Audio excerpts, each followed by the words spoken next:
가을의 차가운 아침, 안개가 산속의 고목들 사이에서 춤을 추고 있었다. 박민지는 오래된 등나무 바구니를 들고 지리산 깊은 숲으로 들어섰다. 그녀의 할머니가 가르쳐준 귀한 약초를 찾기 위해서였다. 마을에서 모두가 알고 있는 젊은 한의사. 박민지는 21세에 나이에도 불구하고 이미 그 지역에서 가장 뛰어난 약초 전문가로 인정받고 있었다. 오늘은 꼭 산양삼을 찾아야 해. 그녀는 작은 목소리로 중얼거렸다. 지난주부터 마을의 노인들 사이에서 관절염이 심해져 효과적인 치료제가 필요했다. 민지는 할머니의 낡은 약초 지도를 따라 발걸음을 옮겼다. 이슬에 젖은 이끼를 밟으며 그녀는 조심스럽게 진행했다. 갑자기 멀리서 들려오는 희미한 신음소리에 민지는 걸음을 멈췄다. 처음에는 바람소리라고 생각했지만 소리는 계속되었고 확실히 인간의 목소리였다. 누구세요? 민지는 조심스럽게 불렀지만 대답은 없었다. 단지 더 약해진 신음소리만 들려왔다. 호기심과 약간의 두려움이 섞인 마음으로 민지는 소리가 나는 방향으로 향했다. 숲이 조금 트인 작은 빈터에 도착했을 때 그녀의 눈앞에 믿기 힘든 광경이 펼쳐졌다. 한 중년 남성이 큰 참나무에 묶여 있었다. 그의 눈은 검은 천으로 가려져 있었고 고급스러워 보이는 양복은 찢어지고 더러워져 있었다. 세상에, 민지는 소리쳤다. 망설임 없이 그녀는 남자에게 달려갔다. 남자는 민지의 발소리에 놀라 몸을 움찔했다. 누구세요? 그의 목소리는 갈라져 있었고 물을 마시지 못한 지 오래된 것 같았다. 걱정 마세요. 도와드릴게요. 민지는 부드럽게 말했다. 그녀는 주머니에서 작은 칼을 꺼내 남자를 묶고 있는 거친 밧줄을 자르기 시작했다. 누가 이런 짓을 했어요? 남자는 대답하지 않았다. 그저 약하게 신음할 뿐이었다. 밧줄이 풀리자 그는 힘없이 쓰러졌고 민지는 간신히 그를 받아냈다. 그의 몸은 열이 나고 있었다. 마물. 남자는 간신히 말했다. 민지는 재빨리 물통을 꺼내 남자의 입에 대 주었다. 그는 탐욕스럽게 물을 마셨다. 그런 다음 민지는 조심스럽게 그의 눈가리개를 벗겼다. 남자는 갑작스러운 빛에 눈을 찡그렸다. 그의 얼굴은 며칠 동안 면도를 하지 않은 수염으로 덮여 있었지만 그럼에도 불구하고 정제된 이목구비를 가지고 있었다. 민지는 이 남자가 평범한 사람이 아니라는 것을 직감적으로 알 수 있었다. 이름이 뭐예요? 민지가 물었다. 남자는 혼란스러운 눈빛으로 주위를 둘러보았다. 나는 그는 잠시 멈추더니 고개를 저었다. 기억이 나지 않아요. 민지는 걱정스러운 표정을 지었다. 머리를 다치셨나 봐요. 일단 제 집으로 모시고 가야겠어요. 거기서 치료해 드릴게요. 남자를 집으로 데려가는 것은 쉬운 일이 아니었다. 그는 걷기에는 너무 약했고 민지는 그를 부축해야 했다.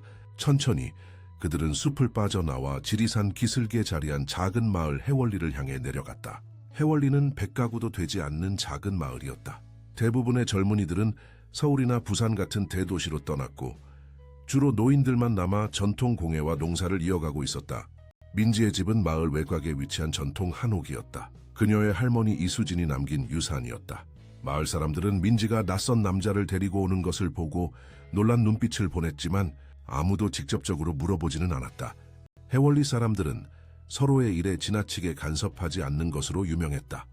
집에 도착한 민지는 남자를 안방에 눕혔다.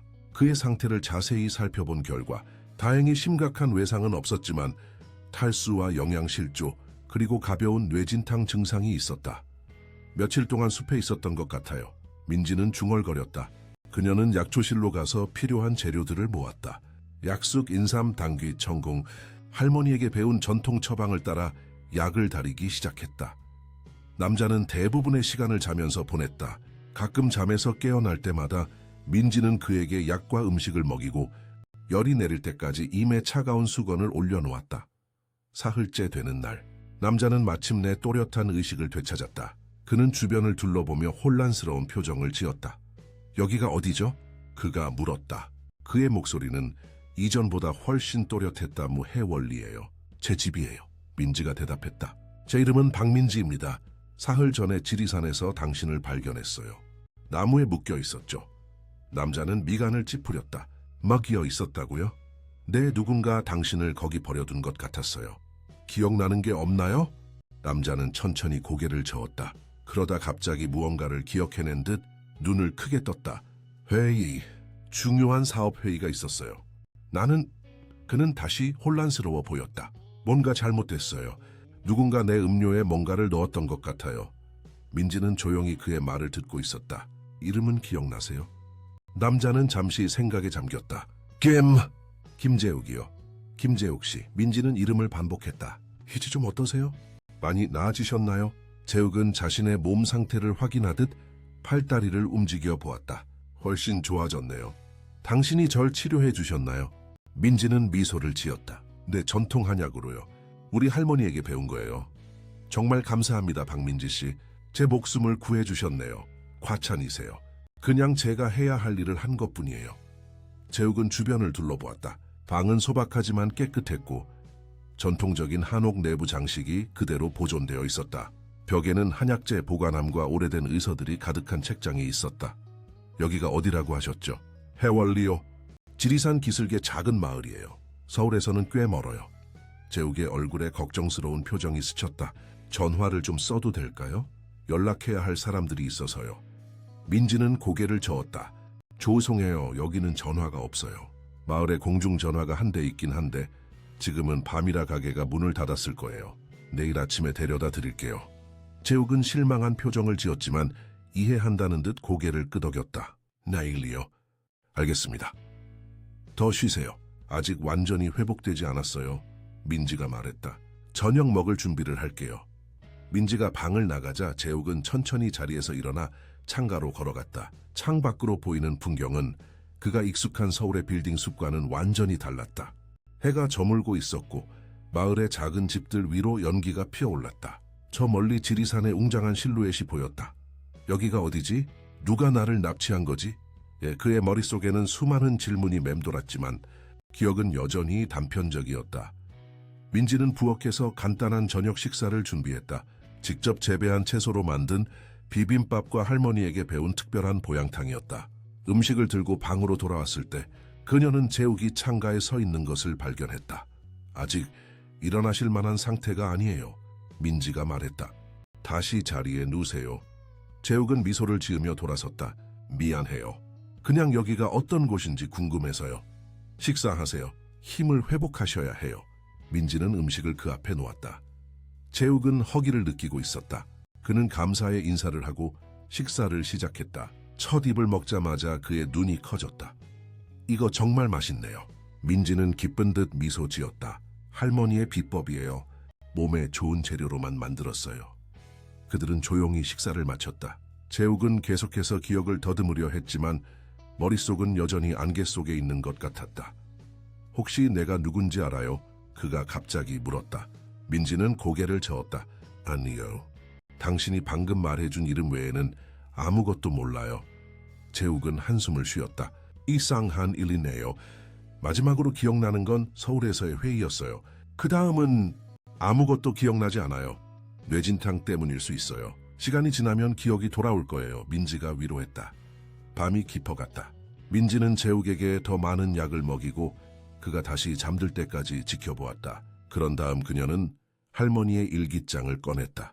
할머니 이수지는 평생 동안 약초와 치유의 비법을 기록해왔고 민지는 그 지식을 이어받기 위해 매일 밤 일기를 읽었다. 오늘 밤 그녀는 뇌진탕과 기억상실에 관한 페이지를 찾았다. 할머니의 필체로 쓰여진 문장들이 그녀에게 지혜를 주었다. 기억은 강물과 같다. 일시적으로 막힐 수 있지만 결국에는 자신의 길을 찾아 흐른다. 다음 날 아침 민지는 일찍 일어나 약초 정원을 돌보고 아침 식사를 준비했다. 재욱이 깨어났을 때 그는 훨씬 더 정신이 맑아 보였다. 오늘은 어떠세요? 민지가 물었다. 훨씬 낫네요. 재욱이 대답했다. 박민지 씨, 정말 감사합니다. 당신이 아니었다면 저는... 민지는 손을 들어 그의 말을 중단시켰다. 괜찮아요. 이제 좀 더 많은 것이 기억나세요? 재욱은 고개를 끄덕였다. 조금요. 저는 서울에서 왔어요. 사업가고 중요한 거래가 있었어요. 그는 미간을 찌푸렸다. 그런데 왜 누군가 나를 납치해서 숲에 버려뒀을까요? 모르겠어요. 민지가 말했다. 하지만 오늘 마을에 공중전화로 데려다 드릴게요. 가족이나 친구에게 연락할 수 있을 거예요. 아침 식사 후 민지는 재욱에게 깨끗한 옷을 가져다 주었다. 작년에 세상을 떠난 할아버지의 옷이었다. 옷은 소박했지만 깨끗했다. 잠시만요, 재욱이 말했다. 그는 자신의 찢어진 양복 재킷을 들고 안주머니를 뒤적였다. 그의 얼굴에 실망의 표정이 스쳤다. 지갑이 없어요. 납치범들이 가져갔나 봐요. 민지가 말했다. 재욱은 다시 한숨을 쉬었다. 전화비는 어떻게 내죠? 민지는 미소를 지었다. 걱정 마세요. 제가 있잖아요. 그들은 함께 마을로 향했다. 해월리는 아침 햇살 속에서 평화롭게 깨어나고 있었다. 노인들은 이미 농사일을 시작했고 몇몇 여성들은 마을 광장에 모여 전통 직조 작업을 하고 있었다. 마을 사람들은 민지와 낯선 남자를 호기심 어린 눈으로 바라보았다. 민지는 가볍게 인사를 나누며 마을 유일한 잡화점으로 재욱을 안내했다. 여기 공중전화가 있어요. 민지가 말했다. 재욱은 전화기 앞에 서서 잠시 망설였다. 제가 기억하는 번호가 맞는지 모르겠네요. 한번 시도해보세요. 민지가 격려했다. 재욱은 전화를 걸었다. 몇 번의 신호음 후 누군가 전화를 받았다. 건 여보세요? 최성호 씨인가요? 재욱이 물었다. 네, 저 김재욱입니다. 그의 얼굴에 안도의 표정이 스쳤다가 상대방의 말을 듣자 점점 심각해졌다. 무슨 소리야? 실종됐다고? 일주일이나? 재욱의 목소리가 높아졌다. 지금 어디냐고? 지리산 근처 해월리라는 마을이야. 민지는 조용히 기다렸다. 재욱의 표정이 점점 더 어두워지는 것을 보면서 그녀는 뭔가 심각한 일이 벌어졌다는 것을 직감했다. 전화를 끊은 재욱은 충격받은 표정으로 민지를 바라보았다. 무슨 일이에요? 민지가 물었다. 제가 일주일 전부터 실종된 상태였대요. 경찰이 수색 중이고 회사는... 그는 말을 멈추고 깊은 한숨을 내쉬었다. 제가 누군지 기억이 나요. 누구시죠? 김재욱입니다. 킴테크 그룹의 회장이죠.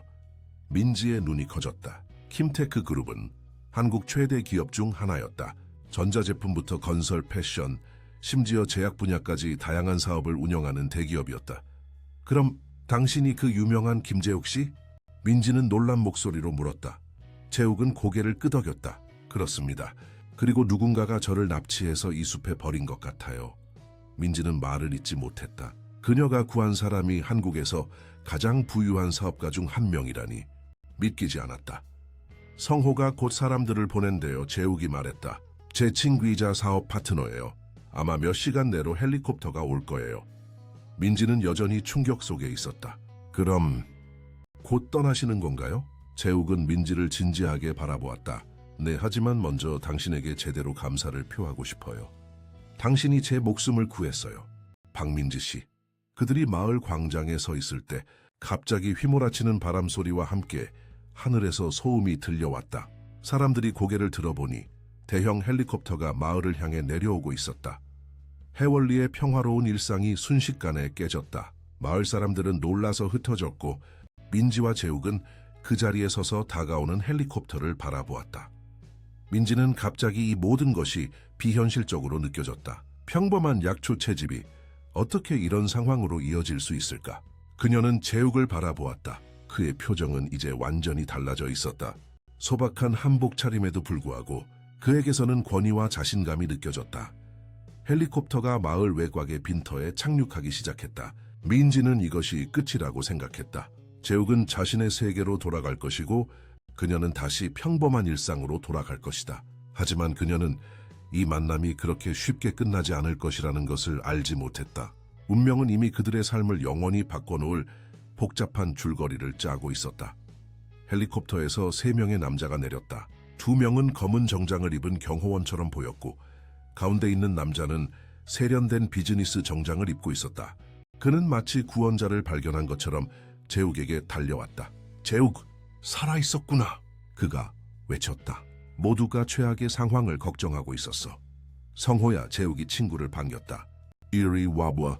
내 생명의 은인을 소개할게. 최성호는 민지를 향해 돌아섰다. 그의 얼굴에는 호기심과 의심이 뒤섞여 있었다. 이분이 박민지 씨야. 그녀가 나를 숲에서 발견하고 치료해줬어. 성호는 공손하게 고개를 숙였다. 정말 감사합니다, 박민지 씨. 재욱은 우리 회사의 심장과 같은 존재입니다. 그를 구해주셔서 킴테크 전체가 당신에게 빚을 졌습니다.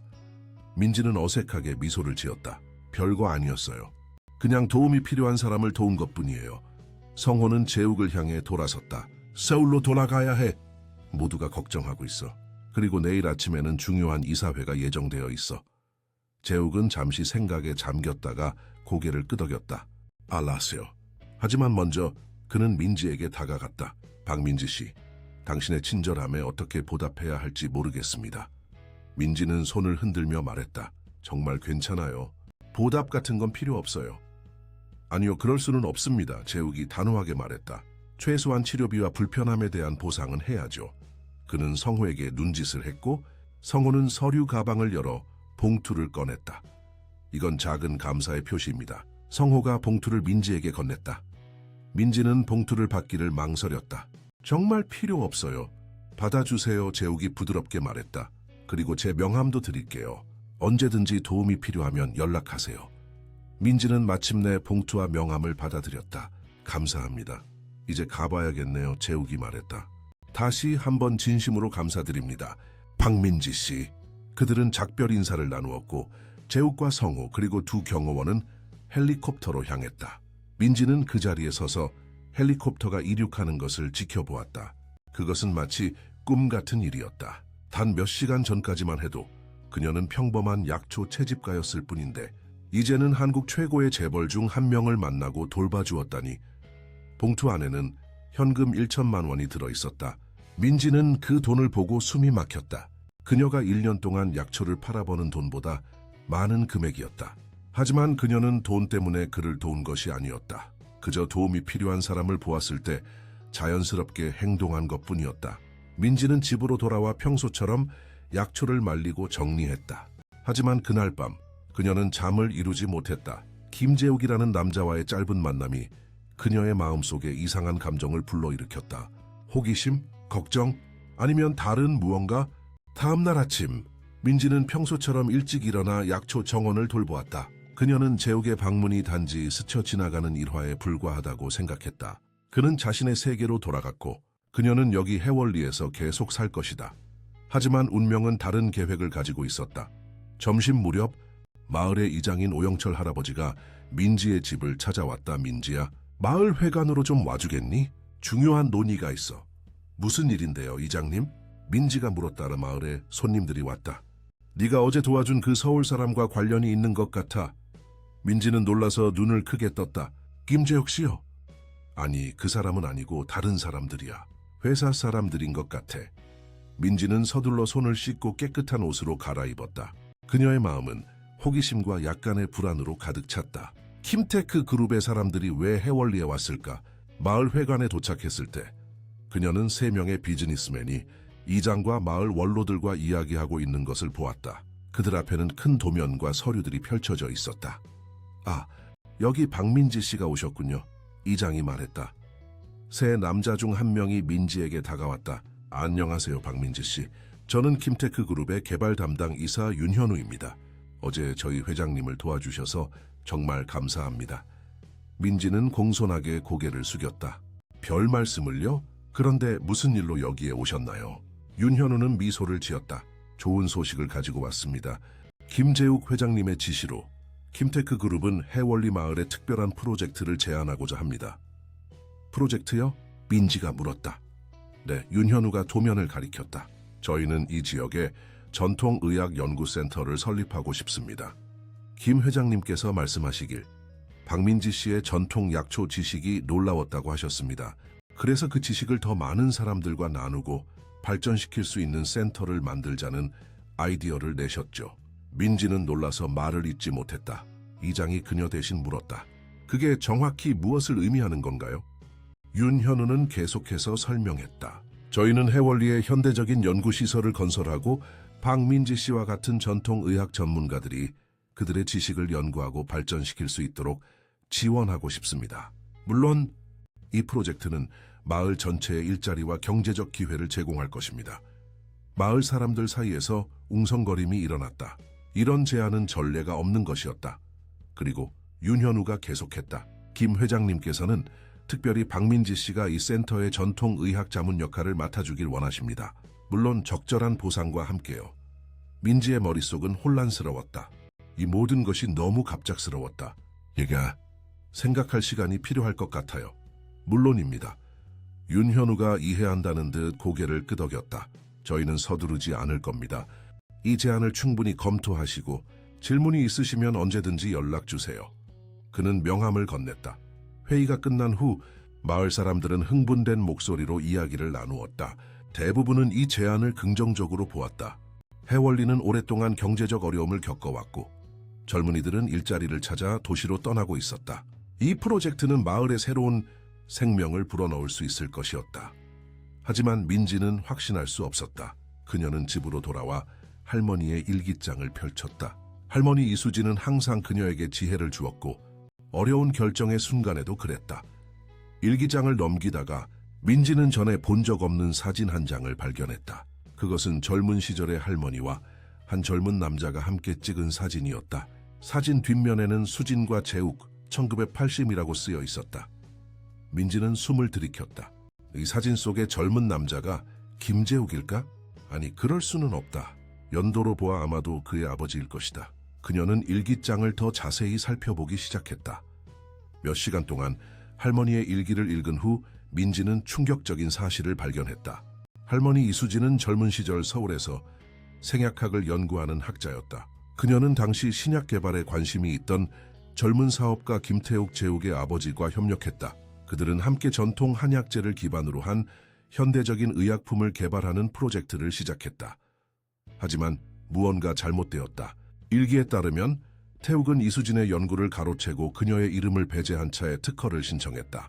이로 인해 둘 사이에는 깊은 상처와 불신이 생겼고 이수진은 서울을 떠나 고향인 해월리로 돌아왔다. 민지는 충격을 받았다.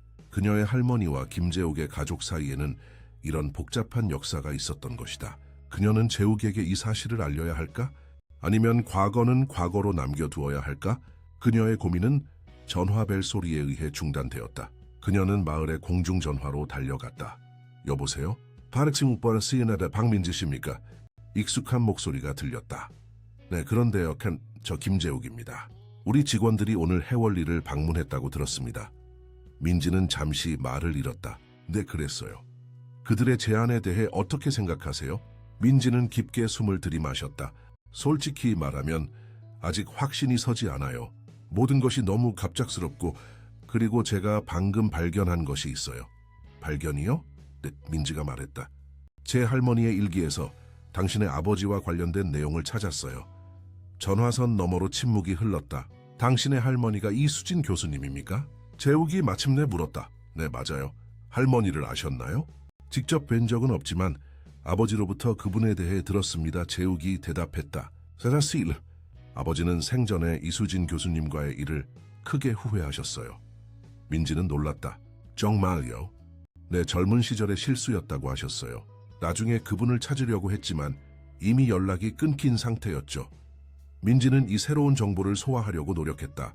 김재욱 씨, 제가 이 센터 프로젝트에 대해 더 자세히 알고 싶어요. 그리고 할머니와 당신 아버지 사이에 정확히 무슨 일이 있었는지도요. 당연하죠. 재욱이 대답했다. 사실 내일 다시 해월리를 방문할 계획입니다. 직접 만나서 이야기할 수 있을까요? 네, 그러시죠. 전화를 끊은 후 민지는 복잡한 감정에 휩싸였다. 그녀는 할머니의 일기장을 다시 펼쳐 더 많은 단서를 찾기 시작했다. 그 과정에서 그녀는 할머니가 남긴 오래된 약초 처방전들과 연구 노트를 발견했다. 그 중에는 관절염 치료제라고 표시된 특별한 처방이 있었다. 민지는 그 처방전을 자세히 살펴보았다. 그것은 일반적인 한약 처방과는 달랐다. 할머니는 전통 약재와 현대 과학을 결합한 독특한 방식으로 접근했다. 민지는 이 처방이 왜 특별히 표시되었는지 궁금했다.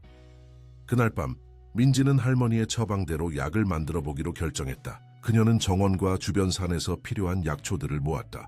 황기, 당귀, 작약, 감초, 그리고 할머니가 특별히 언급한 지리산 특유의 버섯도 찾았다.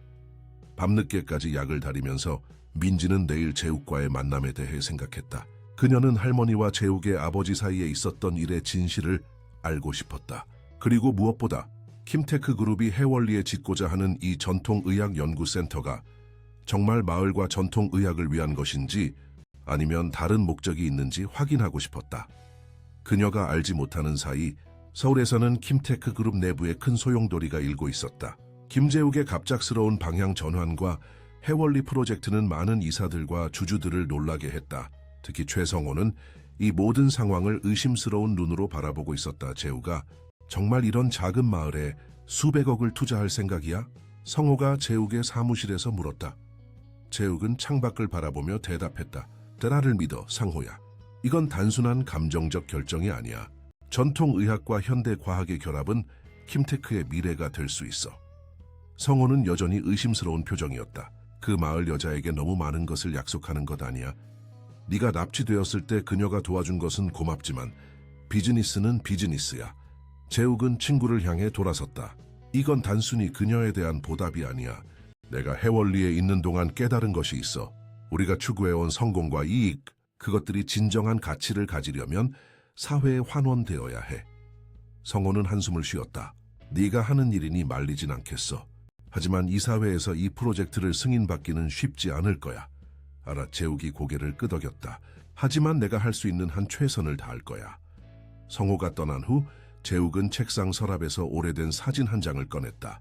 그것은 그의 아버지와 젊은 여성 과학자가 함께 찍은 사진이었다. 사진 뒷면에는 태욱과 수진, 희망찬 시작 1980이라고 쓰여 있었다. 재욱은 깊은 생각에 잠겼다. 그가 알고 있는 이야기는 민지의 할머니가 알고 있는 것과는 달랐다. 그의 아버지는 이수진 교수를 배신한 것이 평생의 후회라고 말했다. 하지만 정확히 무슨 일이 있었는지는 언제나 모호했다.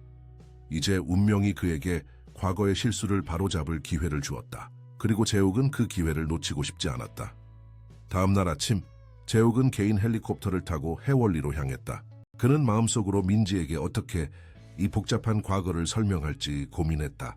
그리고 무엇보다 그녀를 설득하여 이 새로운 프로젝트에 참여시키고 싶었다. 헬리콥터가 해월리에 가까워질 때 재욱은 창밖으로 펼쳐진 아름다운 풍경을 바라보았다. 지리산의 웅장한 모습, 계곡을 따라 흐르는 맑은 물, 그리고 산자락에 자리 잡은 작은 마을. 이곳에서 그는 인생에서 가장 순수한 친절함을 경험했다. 그리고 이제 그는 그 친절함에 보답하고 싶었다. 하지만 그가 알지 못하는 것은 해월리와 그 주민들의 삶을 영원히 바꿀 사건들의 연쇄가 이미 시작되었다는 사실이었다. 재욱의 헬리콥터가 해월리 마을 외곽에 착륙했을 때 민지는 이미 그곳에서 기다리고 있었다. 그녀는 어제 밤 할머니의 일기장에서 발견한 내용들로 인해 거의 잠을 이루지 못했다. 수많은 질문이 그녀의 마음속에 맴돌았다. 재욱은 헬리콥터에서 내려 민지에게 다가갔다. 그는 이번에는 정장 대신 캐주얼한 옷차림이었다. 청바지와 셔츠, 그리고 가벼운 재킷을 입고 있었다. 박민지 씨, 다시 만나게 되어 반갑습니다. 재욱이 인사했다.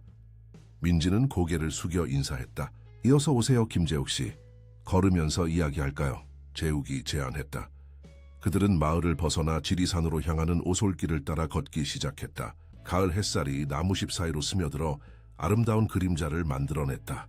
어제 할머니의 일기에서 발견한 내용에 대해 말씀해 주시겠어요? 재욱이 먼저 입을 열었다. 민지는 깊은 숨을 들이마셨다. 할머니 이수진은 1970년대 후반부터 80년대 초반까지 서울대학교에서 생약학을 연구하셨어요. 그때 당신의 아버지 김태욱 씨를 만났다고 해요. 그들은 전통 한약재를 현대의학에 적용하는 프로젝트를 함께 시작했고요. 재욱은 고개를 끄덕였다. 아버지도 그 시절에 대해 이야기하셨어요. 그는 제약 사업을 시작하려던 젊은 사업가였죠. 할머니의 일기에 따르면 민지가 계속했다. 그들은 특히 관절염 치료제 개발에 큰 진전을 이루었다고 해요. 하지만 어느 날 김태욱 씨가 할머니의 연구 결과를 가져가 자신의 이름으로 특허를 신청했대요. 할머니의 이름은 어디에도 언급되지 않았고요. 재욱의 얼굴이 어두워졌다. 그래서 이수진 교수님이 갑자기 서울을 떠나신 거군요. 네, 할머니는 배신감을 느끼고 고향인 해월리로 돌아오셨어요. 그리고 평생 전통의학을 연구하며 지냈죠. 하지만 더 이상 논문을 발표하거나 공식적인 연구 활동을 하지는 않으셨어요. 두 사람은 잠시 침묵 속에서 걸었다. 마침내 재욱이 입을 열었다. 민지 씨, 제가 알고 있는 이야기는 약간 달라요. 아버지는 말년에 자주 이수진 교수님에 대해 언급하셨어요. 그분과의 일을 크게 후회하고 계셨죠. 무슨 의미인가요? 아버지 말씀으로는 특허 신청은 회사 변호사의 실수였다고 해요. 변호사가 이수진 교수님의 이름을 누락시켰고 특허가 승인된 후에야 아버지가 그 사실을 알게 되었대요. 아버지는 즉시 교수님을 찾아가 사과하고 정정하려 했지만 이미 그녀는 서울을 떠난 뒤였죠. 민지는 의심스러운 표정을 지었다. 정말 그런 실수가 있을 수 있나요? 솔직히 말하면 저도 확신할 수 없어요. 재욱이 인정했다. 아버지는 돌아가시기 전까지 그 이야기를 고수하셨지만 젊은 시절에 그는 꽤 야망이 컸던 사람이었으니까요. 그들은 작은 시냇가에 도착했다. 맑은 물이 바위 사이로 흐르며 평화로운 소리를 만들어냈다. 민지는 바위에 앉아 물을 바라보았다. 그렇다면 왜 지금 와서 해월리에 연구센터를 짓겠다고 하시는 건가요? 단순히 할머니에 대한 부채감 때문인가요? 재욱은 그녀 옆에 앉았다. 부분적으로는 그래요. 하지만 그것만은 아닙니다. 제가 숲에서 길을 잃고 당신에게 구조되었을 때 저는 중요한 깨달음을 얻었어요. 어떤 깨달음이요? 제가 평생 추구해온 것들이 과연 진정한 가치가 있는 것인지에 대한 의문이요. 저는 아버지의 뒤를 이어 킴테크 그룹을 세계적인 기업으로 성장시켰어요. 하지만 그 과정에서 정작 중요한 것들을 놓쳐버렸죠. 민지는 재욱의 말을 귀에 깊게 들었다. 당신이 전통 약초로 저를 치료하는 것을 지켜보면서 저는 우리가 현대의학의 이름으로 얼마나 많은 귀중한 전통 지식을 잃어가고 있는지 깨달았어요. 그리고 무엇보다 당신과 마을 사람들이 보여준 순수한 친절함은 제가 서울에서는 거의 경험하지 못했던 것이었죠. 민지는 미소를 지었다. 우리는 그저 평범한 사람들이에요, 김재욱 씨. 바로 그거예요, 재욱이 열정적으로 말했다. 평범함 속에 담긴 진실과 아름다움이요. 저는 이곳 해월리에서 제가 잃어버린 무언가를 발견했어요. 그리고 이 센터는 단순히 과거의 잘못을 바로잡는 것이 아니라 미래를 위한 새로운 길을 여는 것이 될 수 있어요. 민지는 잠시 생각에 잠겼다. 하지만 전통의학연구센터가 어떻게 킴테크 그룹 같은 대기업에 도움이 될 수 있죠? 순수한 의도라고 하기에는 너무 큰 투자 아닌가요? 재욱은 진지한 표정으로 대답했다. 킴테크는 이미 제약 분야에 진출해 있어요. 하지만 우리는 항상 다른 글로벌 제약 회사들과 경쟁해야 했죠. 전통 한의학에 기반한 새로운 접근법은 우리에게 독특한 경쟁력을 제공할 수 있어요. 그리고 솔직히 말하면 저는 이 프로젝트가 상업적으로도 성공할 수 있다고 믿어요. 민지는 여전히 확신하지 못했다. 그렇다고 해도 왜 하필 해월리인가요? 더 접근성이 좋은 곳도 많을 텐데요. 두 가지 이유가 있어요, 재욱이 설명했다. 첫째, 이곳은 지리산이라는 천연 약재의 보고와 가까워요. 둘째, 이곳은 이수진 교수님의 고향이자 그녀가 남긴 지식이 보존된 곳이죠. 그리고 그는 잠시 망설이다 덧붙였다. 당신이 여기 있기 때문이에요. 민지는 놀라서 그를 바라보았다. 제어요? 내 당신의 지식과 열정은 이 프로젝트의 핵심이 될 수 있어요. 당신이 참여하지 않는다면 이 센터는 그저 건물에 불과할 거예요. 민지는 얼굴이 붉어지는 것을 느꼈다. 그녀는 시선을 돌려 시냇물을 바라보았다. 김재욱 씨, 솔직히 말씀드리면 저는 이 모든 상황이 비현실적으로 느껴져요. 일주일 전만 해도 저는 그저 작은 마을의 약초 찻집가였어요. 그런데 지금은 대기업의 회장님과 함께 수백억 원짜리 프로젝트에 대해 논의하고 있다니요. 재욱은 이해한다는 듯 고개를 끄덕였다. 충분히 이해합니다. 너무 성급하게 결정을 요구하는 것 같아 미안해요. 시간을 가지고 생각해 보세요. 그때 민지의 표정이 갑자기 밝아졌다. 그런데 제가 어젯밤에 발견한 것이 있어요. 할머니의 오래된 연구 노트에서요. 무엇인가요? 할머니가 특별히 표시해둔 관절염 치료제 처방이요. 제가 어젯밤에 그 처방대로 약을 만들어 보았어요. 민지는 가방에서 작은 도자기 병을 꺼냈다. 이건 할머니의 특별한 처방으로 만든 연고예요. 아마도 당신 아버지와 함께 연구하던 그 치료제일 가능성이 높아요. 재욱은 호기심 어린 눈으로 병을 받아들었다. 이게 그 유명한 치료제인가요? 아버지는 이 연구가 혁명적이었다고 하셨어요. 아직 확실하진 않아요. 하지만 할머니의 노트에 따르면 이 처방은 일반적인 관절염 치료제보다 훨씬 효과적이라고 해요. 특히 지리산에서만 자라는 특별한 버섯이 핵심 성분이라고 하네요. 재욱은 병을 열어 연고의 향을 맡아보았다. 독특하지만 불쾌하지 않은 향이었다. 이걸 현대적인 방법으로 분석해 볼 수 있을까요? 재욱이 물었다. 물론이죠. 하지만 여기 해월리에는 그런 시설이 없어요. 서울로 가져가도 될까요? 킴테크 제약연구소에서 분석할 수 있을 거예요. 민지는 잠시 고민하다가 고개를 끄덕였다. 좋아요. 하지만 한 가지 조건이 있어요. 무엇인가요? 제가 직접 연구 과정을 지켜보고 싶어요. 할머니의 연구가 다시 누군가에게 가로채이는 것을 원치 않거든요. 재욱은 미소를 지었다. 당연하죠. 사실 그게 더 좋을 것 같아요. 당신의 전문 지식이 분석 과정에 큰 도움이 될 테니까요. 그들은 다시 마을로 돌아가기 시작했다. 걸으면서 재욱은 마을과 주변 환경에 대해 더 많은 질문을 했다. 그는 진심으로 이곳에 관심이 있는 것 같았다. 이 마을이 직면한 가장 큰 문제는 무엇인가요? 재욱이 물었다. 민지는 한숨을 쉬었다. 젊은이들의 이탈이요. 대부분의 젊은이들은 더 나은 기회를 찾아 도시로 떠나고 있어요. 지금 마을에 남아있는 사람들은 대부분 노인들이에요. 그들이 더 이상 농사나 전통 공예를 할 수 없게 되면 이 마을의 문화와 전통은 사라질 위험에 처해 있죠. 재욱은 깊이 생각하는 표정이었다. 그렇군요. 그럼 이 연구센터가 그 문제의 해결책이 될 수 있을까요? 어쩌면요. 민지가 대답했다. 센터가 일자리를 제공하고 젊은이들이 전통 지식을 배우면서도 현대적인 환경에서 일할 수 있다면 그들 중 일부는 마을에 남거나 돌아올 수도 있겠죠. 마을에 도착했을 때 그들은 많은 주민들이 마을 회관 앞에 모여 있는 것을 발견했다. 사람들은 무언가에 대해 열띤 토론을 벌이고 있었다. 무슨 일이 있는 걸까요? 재욱이 물었다. 민지는 걱정스러운 표정을 지었다. 모르겠어요. 가서 알아봐야겠어요. 그들이 회관에 가까워지자 이장 오영철이 그들을 발견하고 다가왔다. 민지야. 김 회장님. 이장이 인사했다. 마침 잘 오셨어요. 무슨 일이 있으신가요, 이장님? 민지가 물었다.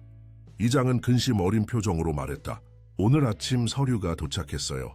리조트 개발 회사에서 보낸 거예요. 그들이 해월리 주변 땅을 모두 샀다고 하네요. 그리고 우리 마을도 6개월 안에 비워줘야 한다고 해요. 민지와 재욱은 충격을 받은 표정으로 서로를 바라보았다. 어떻게 그런 일이... 민지가 말을 잇지 못했다. 이장은 한숨을 쉬었다. 사실 이 문제는 몇 년 전부터 있었어요. 그린 파라다이스라는 리조트 회사가 이 지역에 대규모 관광단지를 만들겠다고 계획했거든요. 그동안은 법적 문제로 진행이 지연되었는데 이제 모든 것이 해결된 모양이에요. 재욱은 눈썹을 찌푸렸다. 그린 파라다이스라고요? 그 회사에 대해 들어본 적이 있는 것 같은데 이장은 재욱을 바라보았다. 회장님, 혹시 이 상황에서 도움을 주실 수 있을까요? 우리 마을 사람들은 대부분 이곳에서 평생을 살아왔어요. 자, 갈 곳이 없어요. 재욱은 결연한 표정을 지었다. 최선을 다해 도와드리겠습니다. 우선 그 서류를 볼 수 있을까요? 이장은 회관으로 그들을 안내했다. 테이블 위에는 공식 서류들이 펼쳐져 있었다. 재욱은 서류를 자세히 살펴보기 시작했다. 몇 분 후 그의 얼굴이 창백해졌다. 이건 무슨 일이에요? 민지가 물었다. 재욱은 충격받은 표정으로 그녀를 바라보았다. 그린 파라다이스! 이 회사는 킴테크 그룹의 자회사예요. 민지의 눈이 커졌다. 뭐라고요? 그럼 당신의 회사가 우리 마을을 쫓아내려는 건가요? 재욱은 혼란스러운 표정으로 고개를 저었다. 아니, 이건 말이 안 돼요. 내가 직접 승인한 프로젝트가 아니에요. 내 지식 밖의 일이에요. 이장과 다른 마을 사람들은 의심스러운 눈으로 재욱을 바라보았다. 갑자기 긴장된 분위기가 감돌았다. 정말 모르셨던 건가요? 민지가 조심스럽게 물었다. 재욱은 진지한 표정으로 대답했다. 민지 씨, 저는 이 계획에 대해 전혀 몰랐어요. 킴테크 그룹은 너무 큰 기업이라 모든 프로젝트를 제가 직접 관리할 수는 없어요. 하지만 이제 알게 되었으니 즉시 조사하고 해결책을 찾겠습니다. 민지는 그의 눈을 바라보았다. 그의 표정은 진실되어 보였다. 하지만 그녀의 마음 한구석에는 여전히 의심이 남아있었다. 이 모든 것이 우연의 일치일까? 아니면 더 복잡한 계획의 일부일까? 제가 서울로 돌아가서 즉시 이 문제를 파악해 보겠습니다. 재욱이 말했다. 그리고 내일 다시 오겠어요. 그때까지 아무것도 걱정하지 마세요. 이장은 불안한 표정으로 고개를 끄덕였다. 믿겠습니다, 김 회장님. 재욱은 마을 사람들에게 다시 한번 약속한 뒤 민지와 함께 밖으로 나왔다. 민지 씨, 저를 믿어주세요. 재욱이 작은 목소리로 말했다. 이건 분명 오해가 있는 거예요. 제가 해결하겠습니다. 민지는 고개를 끄덕였지만 그녀의 표정은 여전히 걱정스러웠다. 아, 그리고 관절염 연고요. 재욱이 기억해냈다. 여전히 분석을 원하시나요? 민지는 잠시 고민하다가 대답했다. 내 계획대로 진행해요. 제가 서울로 가서 연구 과정을 지켜보겠습니다. 좋습니다. 내일 아침에 제가 다시 올게요. 그때 함께 서울로 가시죠. 재욱은 헬리콥터로 돌아갔고 민지는 그가 떠나는 것을 지켜보았다. 그녀의 마음은 혼란스러웠다. 재욱은 진심으로 마을을 돕고 싶어 하는 것 같았다. 하지만 동시에 그의 회사가 마을을 위협하고 있었다. 그녀는 누구를 믿어야 할지 확신할 수 없었다. 집으로 돌아온 민지는 할머니의 일기장을 다시 펼쳤다. 그녀는 킴테크 그룹과 할머니의 관계에 대한 더 많은 단서를 찾고 싶었다. 밤이 깊어갈수록 그녀는 점점 더 흥미로운 정보들을 발견했다. 할머니의 마지막 일기에는 이런 문장이 있었다. 진실은 결국 드러난다. 내가 떠난 후에라도 우리의 영혼은 빛을 볼 것이다. 민지는 이 문장이 무엇을 의미하는지 궁금했다. 할머니는 어떤 진실을 알고 있었던 걸까? 그리고 그 진실이 지금의 상황과 어떤 관련이 있을까? 한편 서울로 돌아온 재욱은 즉시 최성호를 불렀다. 성호야, 그린 파라다이스 프로젝트에 대해 알고 있었어? 재욱이 날카롭게 물었다. 성호는 놀란 표정을 지었다. 그린 파라다이스? 아, 지리산 근처 리조트 프로젝트 말이구나. 물론 알고 있지. 3년 전에 승인된 프로젝트야. 왜 내게 말하지 않았어?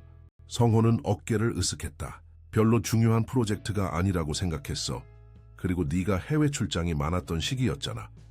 재욱은 책상을 세게 내리쳤다. 그 프로젝트는 해월리 마을 전체를 강제로 이주시키려 하고 있어.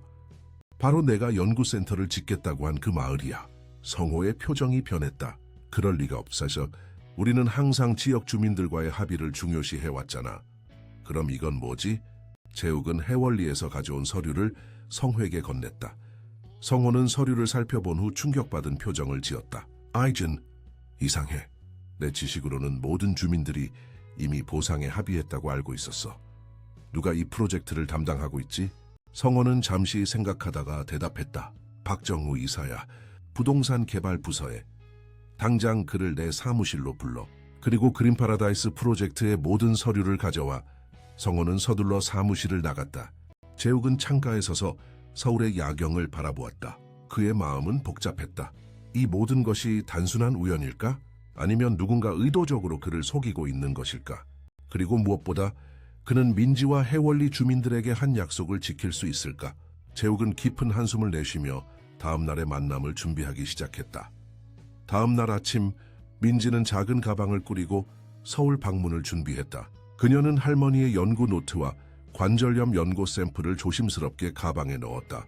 창밖으로 보이는 지리산의 모습을 바라보며 그녀는 도시에서의 일정이 얼마나 길어질지 궁금했다. 이장 오영철이 민지의 집을 방문했다. 정말 서울로 가는 거니?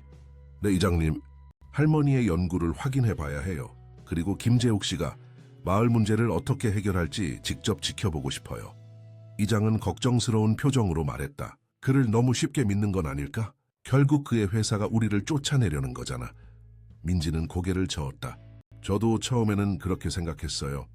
하지만 그의 눈을 보면 진심인 것 같아요. 그리고 무엇보다 제가 직접 가서 상황을 파악하는 것이 마을에 도움이 될 거예요. 이장은 한숨을 쉬었다. 조심해라, 민지야. 서울은 여기와는 다른 세계야. 사람들의 말보다 행동을 보고 판단해야 해. 알고 있어요, 이장님. 이야기를 마치자마자 헬리콥터 소리가 들려왔다. 재욱이 약속대로 도착한 것이다. 민지는 이장에게 작별 인사를 하고 헬리콥터가 착륙한 장소로 향했다. 재욱은 그녀를 기다리고 있었다. 준비되셨나요? 재욱이 물었다. 민지는 고개를 끄덕였다. 네, 그런데 그린 파라다이스 문제는 어떻게 됐나요? 재욱의 표정이 어두워졌다. 아직 완전히 해결되지 않았어요. 하지만 좋은 소식이 있어요. 프로젝트를 일시 중단시켰습니다. 최소한 우리가 상황을 더 자세히 파악할 때까지는요. 민지는 안도의 한숨을 내쉬었다. 다행이네요. 그들은 헬리콥터에 탑승했다. 민지에게는 처음 타보는 경험이었다.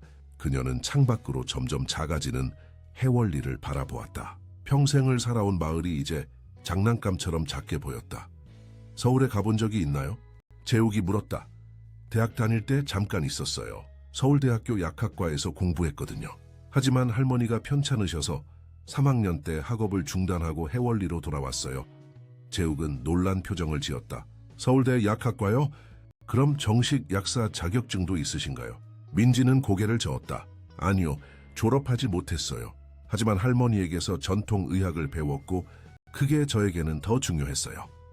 인상적이네요. 재욱이 진심 어린 목소리로 말했다. 두 세계의 지식을 모두 갖추셨군요.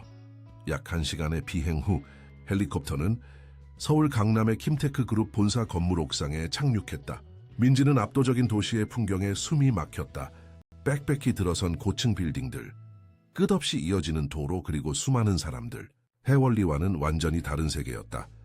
재욱은 민지를 본사 건물 내부로 안내했다. 모든 직원들이 그들을 보고 놀란 표정을 지었다. 김재욱 회장이 전통 한복을 입은 젊은 여성과 함께 있는 모습은 분명 이례적인 광경이었다.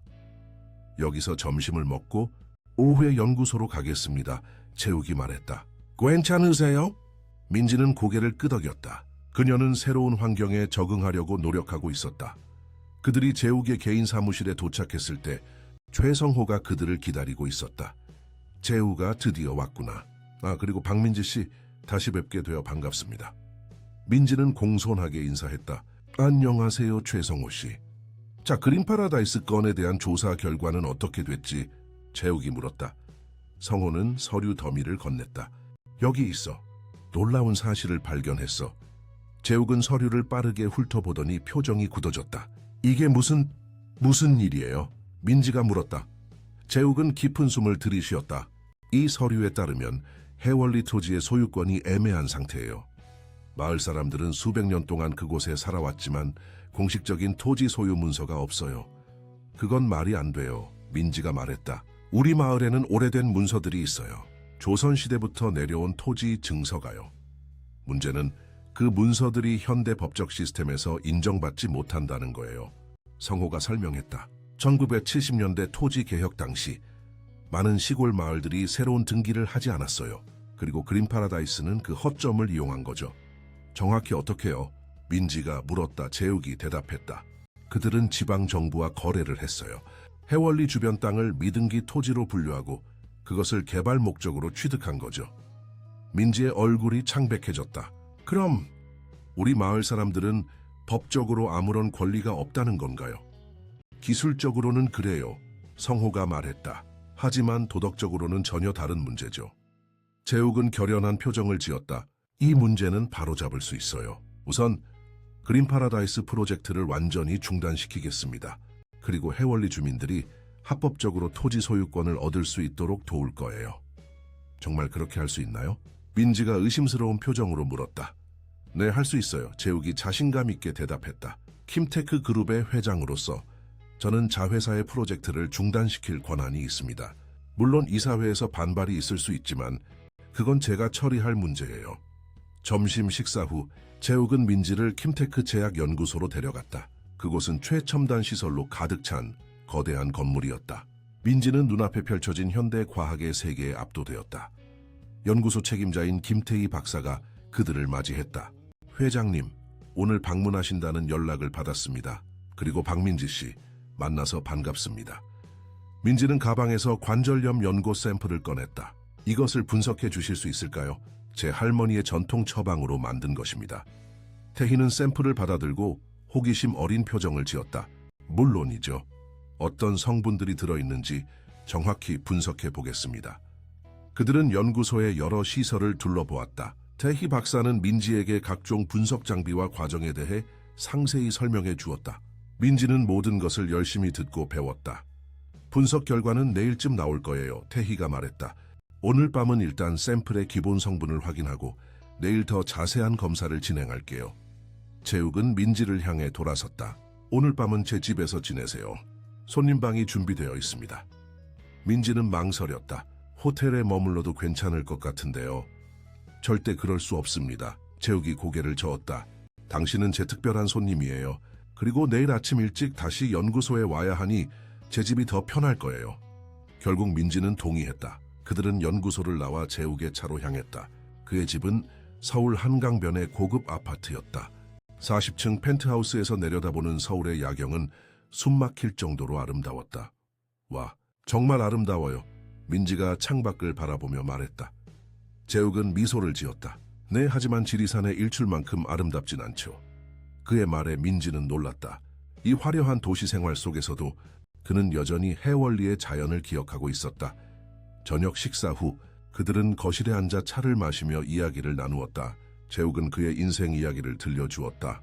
어떻게 아버지의 뒤를 이어 킴테크 그룹을 이끌게 되었는지, 어떤 어려움을 겪었는지, 그리고 어떻게 성공을 거두었는지. 사실 제가 해월리에서 겪었던 일은 제 인생의 전환점이 되었어요. 재욱이 말했다. 그 전까지 저는 그저 더 많은 이익과 성장만을 추구했죠. 하지만 당신이 저를 도와주던 그 순간 저는 다른 종류의 가치가 있다는 것을 깨달았어요. 민지는 호기심 어린 표정으로 물었다. 그래서 정말로 전통의학연구센터를 짓고 싶으신 건가요? 네, 진심입니다. 재욱이 대답했다. 그리고 이제는 더 큰 목표가 생겼어요. 해월리 전체를 살리는 것이죠. 그곳의 전통과 문화, 그리고 지식을 보존하면서도 현대적인 발전을 이룰 수 있는 방법을 찾고 싶어요. 민지는 미소를 지었다. 그건 정말 아름다운 비전이에요. 당신의 도움이 필요합니다, 민지 씨. 재욱이 진지하게 말했다. 당신은 두 세계를 모두 이해하고 있어요.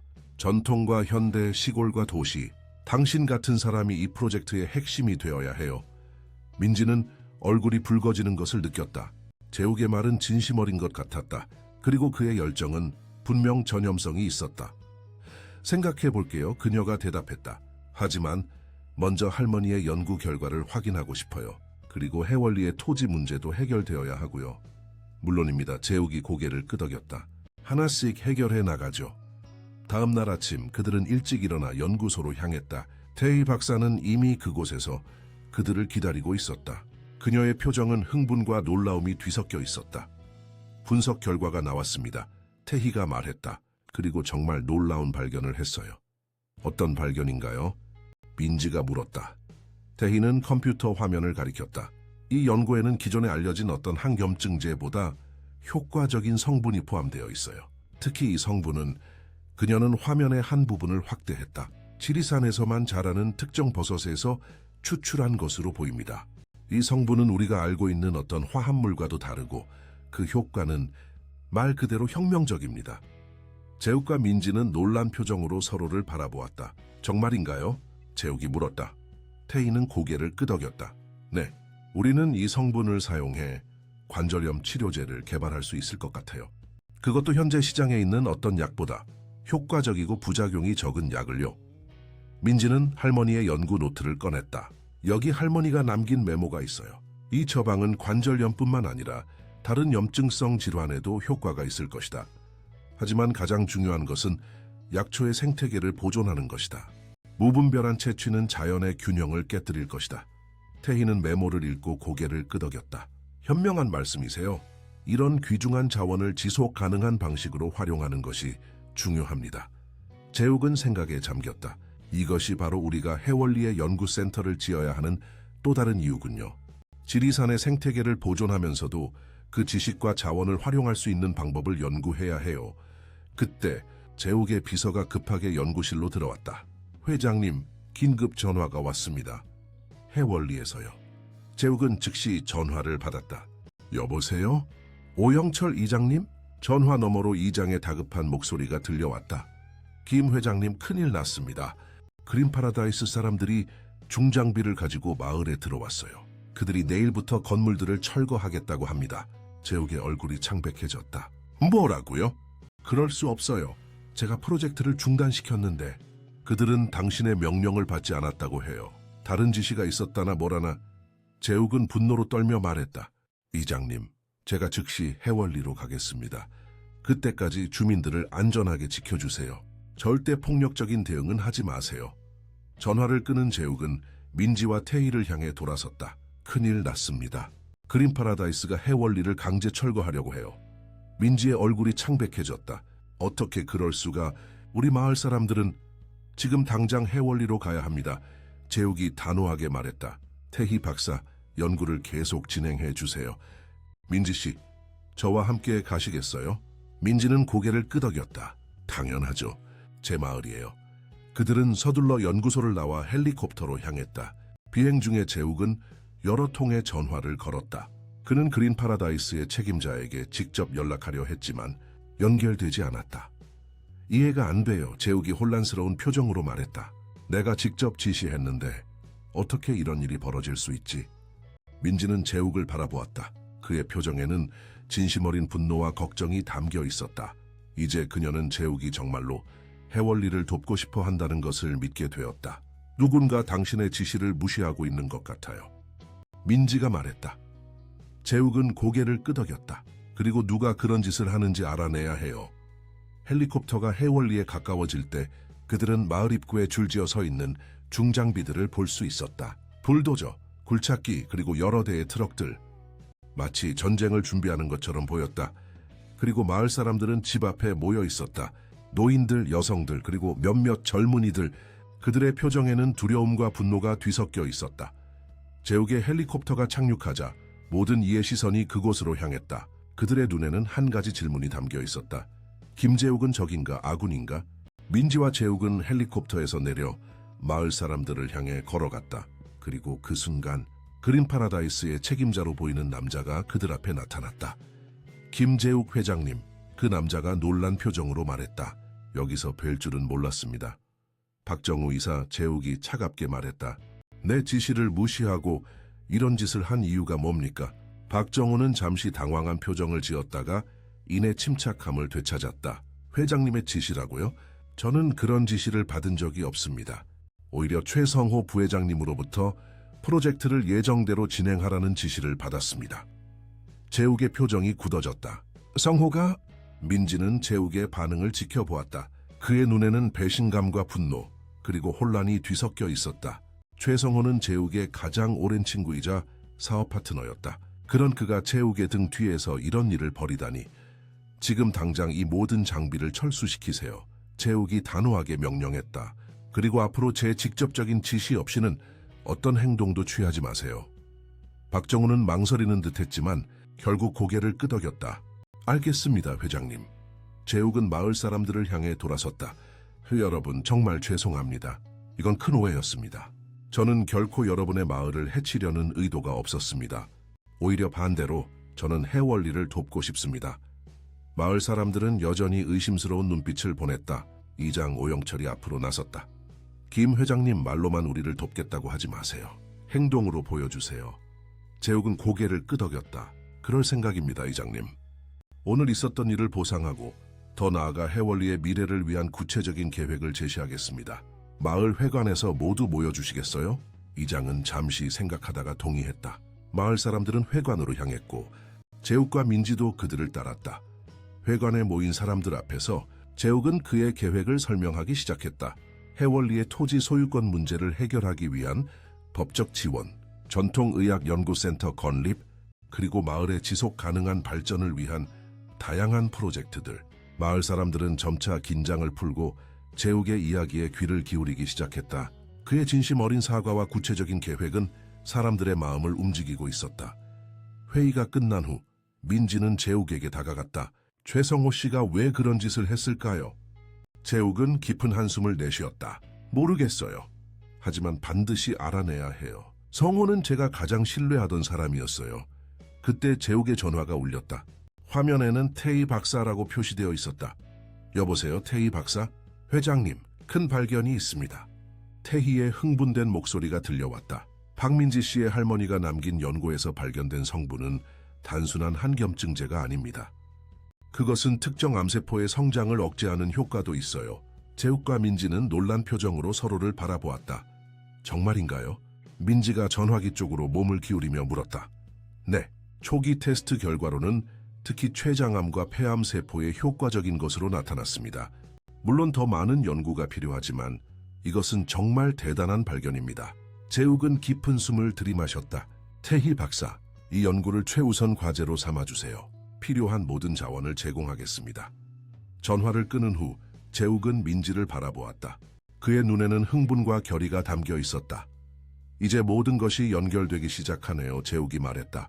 당신의 할머니와 제 아버지가 연구하던 것, 그리고 그린 파라다이스가 왜 그렇게 필사적으로 해월리를 차지하려 했는지. 민지는 혼란스러운 표정으로 물었다. 무슨 의미인가요? 그 특별한 버섯이 지리산, 특히 해월리 주변에서만 자란다면 그곳의 토지를 차지하는 것은 엄청난 가치가 있을 거예요. 특히 그 성분이 한감 효과가 있다는 것을 누군가 알고 있었다면. 민지의 눈이 커졌다. 그럼 최성호 씨가? 재욱은 고개를 끄덕였다. 아마도 그는 이 사실을 알고 있었을 거예요. 그리고 저에게 알리지 않고 그린 파라다이스를 통해 해월리를 차지하려 했던 것 같아요. 하지만 왜요? 당신은 킴테크의 회장이잖아요. 그냥 정직하게 이야기했다면 이익 때문이겠죠. 재욱이 쓴웃음을 지었다. 성호는 항상 돈을 최우선으로 생각했어요. 그는 아마도 이 발견을 자신만의 것으로 만들고 싶었던 것 같아요. 민지는 생각에 잠겼다. 그럼 이제 어떻게 할 건가요? 재욱은 결연한 표정을 지었다. 진실을 밝히고 해월리를 지키고 그리고 그는 민지의 눈을 바라보며 말했다. 당신 할머니의 연구를 완성하는 거죠. 이것은 단순한 비즈니스가 아니라 많은 사람들의 생명을 구할 수 있는 발견이니까요. 민지는 미소를 지었다. 그녀의 마음속에는 복잡한 감정들이 교차했다. 할머니의 연구가 마침내 빛을 볼 수 있다는 기쁨, 마을이 구해질 수 있다는 안도감, 그리고 김재욱이라는 사람에 대한 새로운 감정. 하지만 그녀가 알지 못하는 것은 이 모든 상황이 훨씬 더 복잡하다는 사실이었다. 그리고 진실의 전부는 아직 드러나지 않았다. 해월리 마을 회관에서의 회의가 끝난 후 재욱은 서울로 돌아가 최성호를 직접 만나기로 결정했다. 그는 오랜 친구이자 동료가 왜 그의 등 뒤에서 이런 일을 벌였는지 직접 확인하고 싶었다. 민지 씨, 함께 서울로 가시겠어요? 재욱이 물었다. 민지는 고개를 저었다. 아니요, 저는 마을에 남아있을게요. 주민들이 불안해하고 있어요. 그리고 할머니의 연구 노트를 더 자세히 살펴보고 싶어요. 재욱은 이해한다는 듯 고개를 끄덕였다. 좋아요. 제가 성호를 만나고 상황을 정리한 후에 다시 오겠습니다. 그동안 연구센터 계획을 구체화할 수 있도록 마을 사람들과 이야기를 나눠주세요. 민지는 미소를 지었다. 알겠어요. 조심히 다녀오세요. 재욱이 헬리콥터로 떠난 후 민지는 할머니의 집으로 돌아갔다. 그녀는 할머니의 오래된 상자들을 다시 꺼내 더 자세히 살펴보기 시작했다. 수십 년 동안 모아온 연구 노트, 약초 표본, 그리고 다양한 문서들. 그 중에서 그녀의 눈에 띈 것은 태욱에게라고 쓰여진 봉인된 편지였다. 편지의 날짜는 할머니가 세상을 떠나기 몇 달 전인 2023년이었다. 민지는 떨리는 손으로 편지를 열었다. 그것은 할머니 이수진이 김태욱에게 쓴 마지막 메시지였다. 태욱에게 이 편지가 당신에게 전해질지는 모르겠지만 내 인생의 마지막 순간에 몇 가지 진실을 밝히고 싶었네.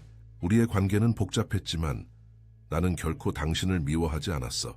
오히려 우리가 함께했던 그 시간들은 내 인생에서 가장 소중한 기억 중 하나로 남아있네. 우리의 연구가 특허 문제로 인해 끝났을 때 나는 분노와 배신감으로 가득 찼었지. 하지만 시간이 지나면서 나는 그것이 단순한 오해였을 수도 있다는 것을 깨달았어. 당신의 수많은 편지와 사과는 내가 해월리로 돌아온 후에야 도착했고 그때 나는 이미 모든 것을 뒤로하고 새로운 삶을 시작하기로 결심한 뒤였어. 하지만 내가 정말로 이 편지를 쓰는 이유는 우리의 연구에 대해서야. 지리산에서 발견한 그 특별한 버섯, 그것은 단순한 한겸증제가 아니라는 것을 알게 되었어. 더 깊은 연구 결과, 그 성분은 특정 암세포의 성장을 억제하는 놀라운 효과가 있다는 것을 발견했네. 특히 췌장암과 폐암에 이 연구 결과는 나와 함께 묻히게 될 줄 알았지만 최근 몇 년간 내 건강이 악화되면서 나는 이 지식이 사라지는 것을 원치 않게 되었어. 사람들의 생명을 구할 수 있는 이 발견이 나의 개인적인 상처 때문에 묻혀서는 안 된다고 생각했지. 그래서 나는 내 손녀 민지에게 조금씩 이 지식을 전수하기 시작했어. 그녀는 서울대 약학과에서 공부했지만 내가 아프게 되면서 학업을 중단하고 돌아왔지. 그녀는 현대의학과 전통의학 모두에 대한 지식을 가지고 있어. 나는 그녀가 우리의 미완성된 연구를 계속할 수 있기를 바라네. 태욱, 만약 당신이 아직 살아있고 이 편지를 읽게 된다면 부탁이 있어. 민지를 도와주게. 그녀는 이 연구를 완성할 수 있는 능력을 가지고 있지만 자원과 시설이 부족해. 그리고 무엇보다 이 연구가 상업적 이익보다 사람들의 생명을 구하는데 우선적으로 사용되길 바라네. 마지막으로 알아주었으면 하는 것이 있어. 내가 해월리로 돌아온 진짜 이유는 내가 임신했기 때문이었어. 우리의 딸 지연이, 그녀는 30살의 교통사고로 세상을 떠났고 민지는 우리의 외손녀야. 그녀는 우리의 피를 이어받은 아이라네. 이제 나는 평온하게 떠날 수 있을 것 같아. 민지가 우리의 유산을 이어갈 테니 언제나 당신을 생각하며. 이수진. 민지는 편지를 읽고 충격에 빠졌다. 할머니와 김태욱 사이에 딸이 있었다니. 그리고 그것은 그녀의 어머니였다니.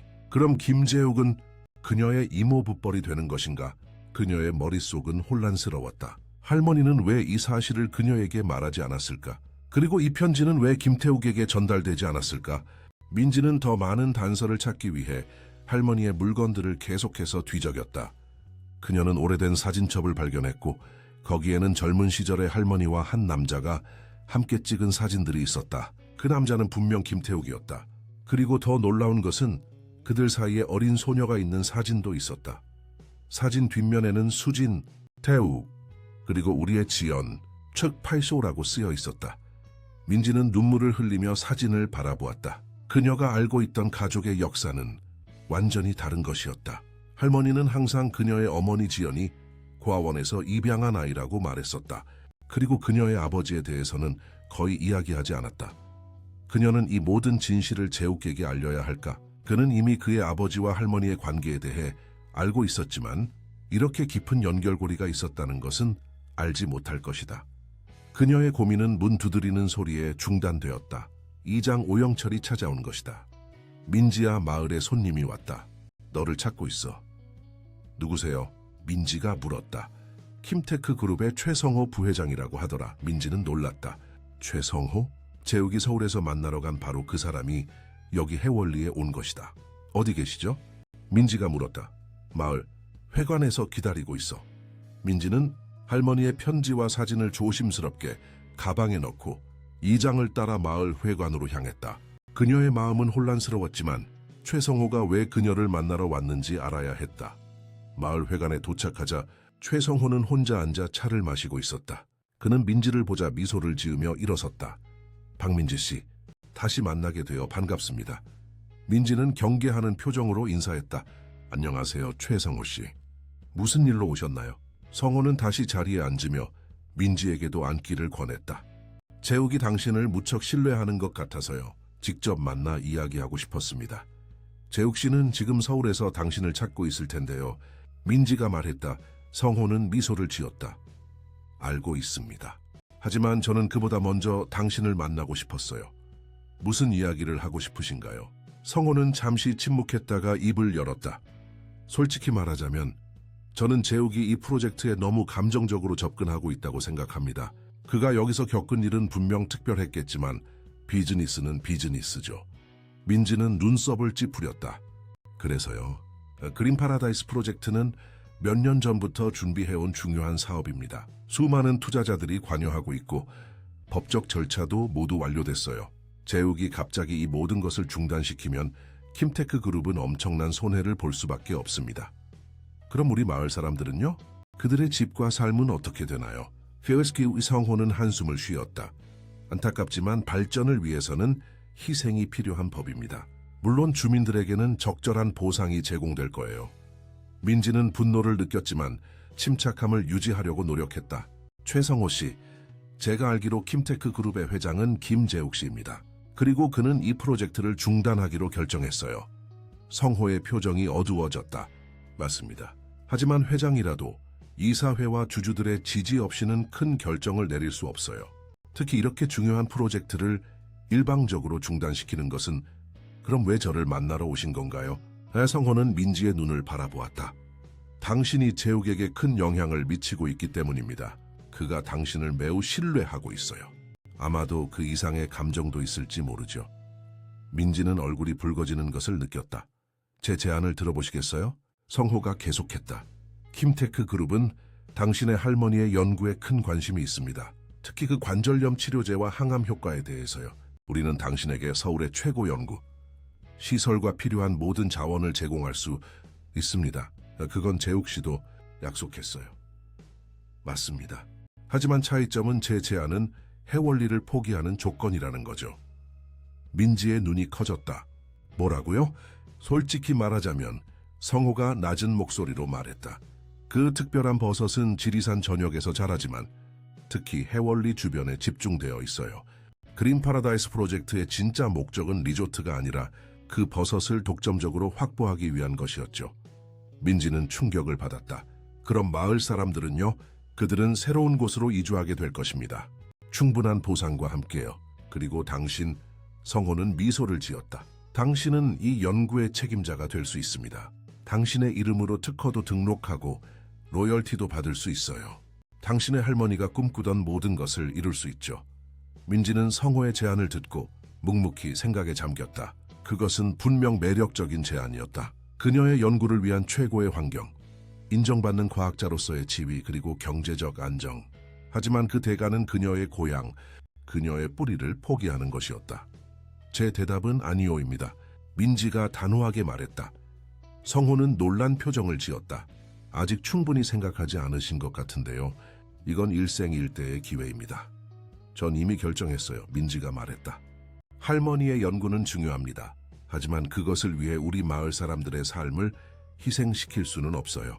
그리고 그녀는 잠시 망설이다가 덧붙였다. 저는 김재욱 씨를 믿습니다. 그는 두 가지 모두를 가능하게 할 방법을 찾을 거예요. 성호의 표정이 차갑게 변했다. 재욱을 너무 과대평가하고 있는 것 같군요. 그는 항상 이상주의자였어요. 현실을 직시하지 못하죠. 아니면 민지가 대답했다. 당신이 그를 과소평가하고 있는 건지도 모르죠. 성호는 한숨을 쉬며 일어섰다. 생각을 바꾸시면 언제든지 연락주세요. 제 제안은 계속 유효합니다. 그가 떠난 후 민지는 깊은 생각에 잠겼다. 성호의 방문은 그녀에게 더 많은 질문을 남겼다. 그는 정말로 재욱의 친구인가? 아니면 그저 자신의 이익만을 추구하는 사업가인가? 그리고 가장 중요한 것은 그가 할머니의 연구에 대해 어떻게 알게 되었는가 하는 점이었다. 태희 박사의 분석 결과가 나온 것은 불과 하루 전이었다. 그렇다면 성호는 이미 그전부터 이 연구에 대해 알고 있었던 것일까? 민지는 할머니의 편지를 다시 꺼내 읽었다. 할머니는 분명 김태욱에게 연구 결과를 알리고 싶어 했다. 하지만 그 편지는 전달되지 않았다. 대신 그 정보는 어떻게든 최성호에게 흘러 들어간 것 같았다. 그녀는 서둘러 집으로 돌아가 재욱에게 전화를 걸기로 했다. 그에게 성호의 방문에 대해 그리고 할머니의 편지에 대해 알려야 했다. 하지만 그녀가 집에 도착했을 때 뜻밖의 손님이 그녀를 기다리고 있었다. 바로 김재욱이었다. 재욱 씨? 어떻게 벌써 돌아오셨어요? 민지가 놀라서 물었다. 재욱의 표정은 어두웠다. 성호를 만나지 못했어요. 그가 회사에 없었거든요. 그래서 더 의심스러워져서 바로 돌아왔습니다. 민지는 깊은 숨을 들이마셨다. 최성호 씨가 방금 여기 있었어요. 뭐라고요? 재욱의 눈이 커졌다. 민지는 성호의 방문과 그의 제안에 대해 모두 이야기했다. 재욱의 표정은 점점 더 굳어졌다. 그는 항상 야망이 컸지만 이렇게까지 할 줄은 몰랐어요. 재욱이 충격받은 목소리로 말했다. 그가 나를 속이고 있었다니. 그게 다가 아니에요. 민지가 말했다. 제가 발견한 것이 있어요. 그녀는 할머니의 편지와 사진을 재욱에게 보여주었다. 재욱은 편지를 읽고 사진을 보면서 점점 더 놀란 표정을 지었다. 이건 말도 안 돼요. 재욱이 중얼거렸다. 아버지와 이수진 교수님 사이에 딸이 있었다고요? 그리고 그 딸이 당신의 어머니라고요? 민지는 고개를 끄덕였다. 네, 저도 방금 알았어요. 할머니는 한 번도 이 이야기를 하지 않으셨거든요. 재욱은 사진을 자세히 들여다보았다. 이 소녀, 그녀가 정말 당신의 어머니인가요? 네, 제가 어릴 때 본 어머니의 사진과 똑같아요. 그리고 날짜도 맞아요. 재욱은 깊은 생각에 잠겼다. 그럼, 우리는 일종의 친척 관계인 셈이군요. 당신은 제 이복 누나의 딸이니까. 민지는 얼굴이 붉어지는 것을 느꼈다. 그녀도 같은 생각을 하고 있었다. 그들 사이에 자라나기 시작한 감정은 이제 더 복잡해졌다.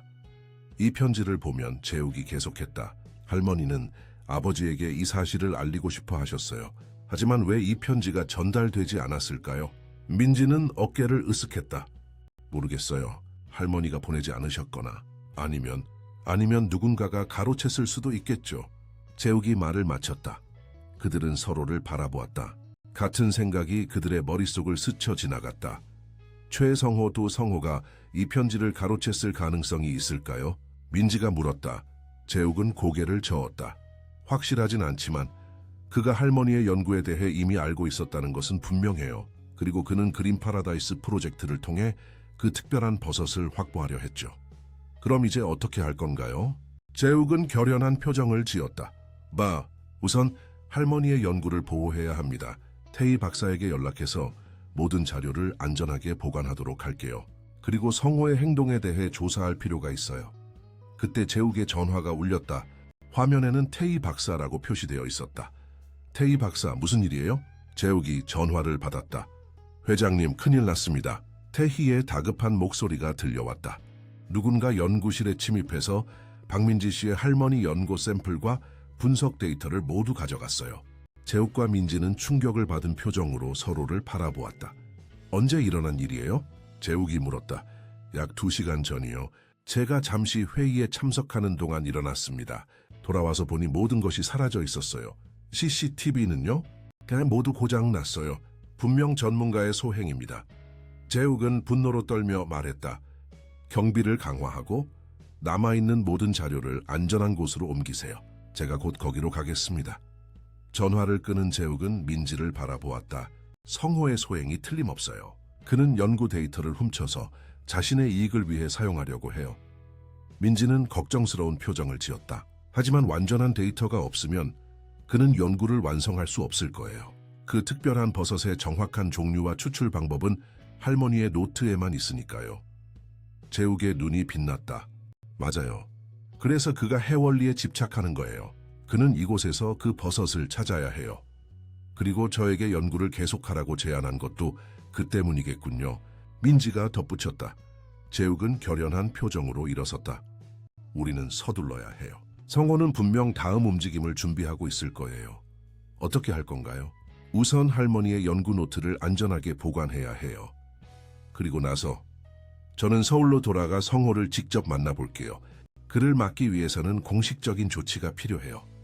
민지는 걱정스러운 표정을 지었다. 위험하지 않을까요? 그는 이미 연구 데이터를 훔치는 것까지 했어요. 재욱은 미소를 지었다. 걱정 마세요. 저는 킴테크의 회장이에요. 그리고 무엇보다 저는 이제 진실을 알고 있어요. 그들은 할머니의 연구 노트와 다른 중요한 자료들을 모아 안전한 곳에 보관했다. 재욱은 서울로 돌아갈 준비를 했고 민지는 그를 헬리콥터까지 배웅했다. 조심하세요. 민지가 말했다. 그리고 빨리 돌아오세요. 재욱은 민지의 손을 잡았다. 약속합니다. 그리고 돌아오면 우리는 할머니의 꿈을 이루기 위한 계획을 세울 거예요. 해월리를 지키면서도 이 중요한 연구를 완성할 수 있는 방법을요. 민지는 미소를 지었다. 그녀의 마음은 복잡했지만 한 가지 확실한 것이 있었다. 그녀는 김재욱을 믿었다. 그리고 그와 함께라면 그들은 이 어려운 상황을 극복할 수 있을 것이다. 헬리콥터가 하늘로 올라가는 것을 지켜보면서 민지는 할머니의 편지를 생각했다. 할머니는 그녀가 이 연구를 계속하기를 바랐다. 그리고 이제 그녀는 그 책임을 다할 것이다. 하지만 그녀가 알지 못하는 것은 최성호가 이미 다음 단계의 계획을 실행하고 있다는 사실이었다. 그리고 그 계획은 재욱과 민지 모두에게 큰 위험을 가져올 것이다. 재욱의 헬리콥터가 서울로 향한 후 민지는 집으로 돌아와 할머니의 남은 연구 자료들을 더 자세히 살펴보기 시작했다. 그녀는 특히 그 특별한 버섯에 대한 정보를 찾고 있었다. 할머니의 노트에 따르면 그 버섯은 지리산의 특정 고도와 환경에서만 자라는 매우 희귀한 종이었다. 그리고 가장 중요한 것은 그 버섯이 해월리 주변에 집중되어 있다는 사실이었다. 밤이 깊어갈수록 민지는 할머니의 연구가 얼마나 혁신적이었는지 더욱 깨닫게 되었다. 할머니는 현대 과학과 전통 의학의 지식을 결합하여 독특한 치료법을 개발하고 있었다. 그리고 그 핵심에는 지리산의 생태계가 있었다. 다음 날 아침 민지는 일찍 일어나 지리산으로 향했다. 그녀는 할머니의 노트에 표시된 위치를 찾아 그 특별한 버섯을 직접 확인하고 싶었다. 오래된 지도와 할머니의 메모를 따라 그녀는 깊은 숲속으로 들어갔다. 몇 시간의 탐색 끝에 민지는 할머니가 언급한 지역에 도착했다. 그곳은 작은 계곡과 바위가 있는 숨겨진 공간이었다. 그리고 그녀의 눈에 들어온 것은 놀라운 광경이었다. 바위 사이의 그늘진 공간에 희귀한 버섯들이 자라고 있었다. 그것들은 분명 할머니가 말한 그 버섯이었다. 민지는 조심스럽게 몇 개의 표본을 채취하고 사진을 찍었다. 그녀는 재욱에게 이 발견을 알리고 싶었다. 하지만 그녀가 마을로 돌아가려 할 때 낯선 사람들의 목소리가 들렸다. 이 주변이 맞습니다. 지도에 표시된 곳이에요. 민지는 재빨리 숨어서 목소리의 주인공들을 지켜보았다. 3명의 남자들이 지도를 보며 주변을 살펴보고 있었다. 그들은 전문 장비를 갖추고 있었고 분명 무언가를 찾고 있었다. 박 부장님이 정확한 위치를 알려주셨나요? 한 남자가 물었다. 아니, 대략적인 위치만 알려줬어. 그 특별한 버섯이 이 주변에 있다고 했지. 민지의 심장이 빠르게 뛰기 시작했다. 그들은 분명 최성호가 보낸 사람들일 것이다. 그들이 버섯을 찾고 있다면 그들의 목적은 명확했다. 그들은 그 희귀한 자원을 독점하려는 것이다. 민지는 조용히 그 자리를 떠나 마을로 돌아가기로 했다. 그녀는 재욱에게 이 사실을 알려야 했다. 하지만 그녀가 움직이는 순간 작은 나뭇가지가 부러지는 소리가 났다. 누구야? 한 남자가 소리쳤다. 민지는 달리기 시작했다. 그녀는 이 숲을 잘 알고 있었고 빠르게 움직일 수 있었다. 하지만 그 남자들도 그녀를 쫓기 시작했다. 저기 누가 있어? 잡아! 민지는 더 빠르게 달렸다. 그녀는 좁은 오솔길과 숨겨진 지름길을 통해 그들을 따돌리려 했다. 하지만 그들은 포기하지 않았다. 마침내 그녀는 큰 바위 뒤에 숨어 그들이 지나가기를 기다렸다. 그녀의 심장은 여전히 빠르게 뛰고 있었고 손에는 채취한 버섯 표본이 들려 있었다. 남자들이 지나간 후 민지는 다른 경로로 마을을 향해 움직이기 시작했다. 하지만 그녀가 알지 못하는 사이 또 다른 사람이 그녀를 지켜보고 있었다. 마을에 도착한 민지는 곧바로 집으로 향했다. 그녀는 버섯 표본을 안전하게 보관하고 재욱에게 전화를 걸었다. 하지만 그의 전화는 꺼져 있었다. 이상하네. 민지는 중얼거렸다. 재욱은 항상 연락이 가능하다고 말했었다. 그녀는 걱정스러운 마음으로 태희 박사에게 전화를 걸었다. 태희 박사님, 저 민지입니다. 혹시 재욱 씨 소식 들으셨나요? 아니요, 오늘 아침부터 연락이 안 되고 있어요. 태희가 대답했다. 사실 저도 걱정하고 있었어요. 그가 어제 저녁에 연구소에 도착하지 않았거든요. 민지의 불안감이 커졌다. 뭔가 잘못된 것 같아요. 재욱 씨는 서울로 돌아가는 길이었어요. 혹시 헬리콥터에 문제가 있었을까요? 태희가 걱정스럽게 물었다. 모르겠어요. 확인해 볼게요. 민지는 급히 마을 이장을 찾아갔다. 이장은 지역 경찰서와 연락이 닿을 수 있었다. 이장님, 김재욱 씨의 헬리콥터가 어제 서울에 도착했는지 확인해 주실 수 있을까요? 이장은 고개를 끄덕이고 전화를 걸었다. 몇 분 후 그는 충격적인 소식을 전했다. 민지와 김 회장님의 헬리콥터는 서울에 도착하지 않았어. 항공 통제 기록에 따르면 헬리콥터는 경기도 상공에서 마지막으로 목격되었고 그 후로 연락이 두절되었대. 민지의 얼굴이 창백해졌다. 그럼 헬리콥터가 추락한 건가요? 아직 확인된 바는 없어. 수색 작업이 진행 중이라고 해. 민지는 충격에 빠졌다. 재욱에게 무슨 일이 일어난 것일까? 그녀는 최악의 상황을 생각하고 싶지 않았지만 불안감을 떨칠 수 없었다. 그때 그녀의 전화가 울렸다. 화면에는 알 수 없는 번호라고 표시되어 있었다. 여보세요? 드스우카리 박민지 씨. 낯선 목소리가 들려왔다. 네, 그런데요. 누구세요? 저는 김재욱 회장님의 비서 강수진입니다. 회장님이 당신에게 메시지를 전해달라고 하셨어요. 민지의 심장이 빠르게 뛰기 시작했다. 재욱 씨가 괜찮은 거예요? 헬리콥터는요? 회장님은 안전합니다. 수진이 대답했다. 하지만 현재 위험한 상황에 처해 있어요. 그는 당신에게 절대로 연구 자료를 누구에게도 주지 말라는 메시지를 전해달라고 했습니다. 특히 최성회게요. 무슨 일이 있었던 거죠? 민지가 다급하게 물었다. 헬리콥터는 고의로 항로를 이탈했어요. 조종사가 최성호의 지시를 받고 있었던 거죠. 회장님은 지금 안전한 장소에 있지만 성호가 그를 찾고 있어요. 어디에 계신데요? 제가 도울 수 있을까요? 수지는 잠시 망설이다가 대답했다. 회장님은 당신이 할머니의 연구 노트와 버섯 표본을 안전하게 지키길 원해요. 그리고 서울로 오지 말라고 했어요. 위험할 수 있대요. 민지는 혼란스러웠다. 재욱이 정말로 이런 메시지를 보냈을까? 아니면 이것도 함정일까? 어떻게 제가 그게 정말 재욱 씨의 메시지라는 것을 믿을 수 있죠? 민지가 의심스럽게 물었다. 전화선 너머로 잠시 침묵이 흘렀다. 그리고 갑자기 재욱의 목소리가 들려왔다. 민지 씨, 저예요. 제발 서울로 오지 마세요. 성호는 위험한 사람이에요. 그는 할머니의 연구를 차지하기 위해 무슨 짓이든 할 거예요. 재욱 씨, 민지가 안도의 한숨을 내쉬었다. 정말 괜찮으세요? 어디 계신 거예요? 지금은 말할 수 없어요. 하지만 곧 해월리로 돌아갈게요. 그때까지 연구 자료를 안전하게 지켜주세요. 그리고 무엇보다 누구도 믿지 마세요. 전화가 갑자기 끊겼다. 민지는 혼란스러운 마음으로 전화를 내려놓았다. 재욱은 살아있었다. 하지만 그는 위험한 상황에 처해 있었다. 그리고 최성호는 그들 모두에게 위협이 되고 있었다. 민지는 결심했다.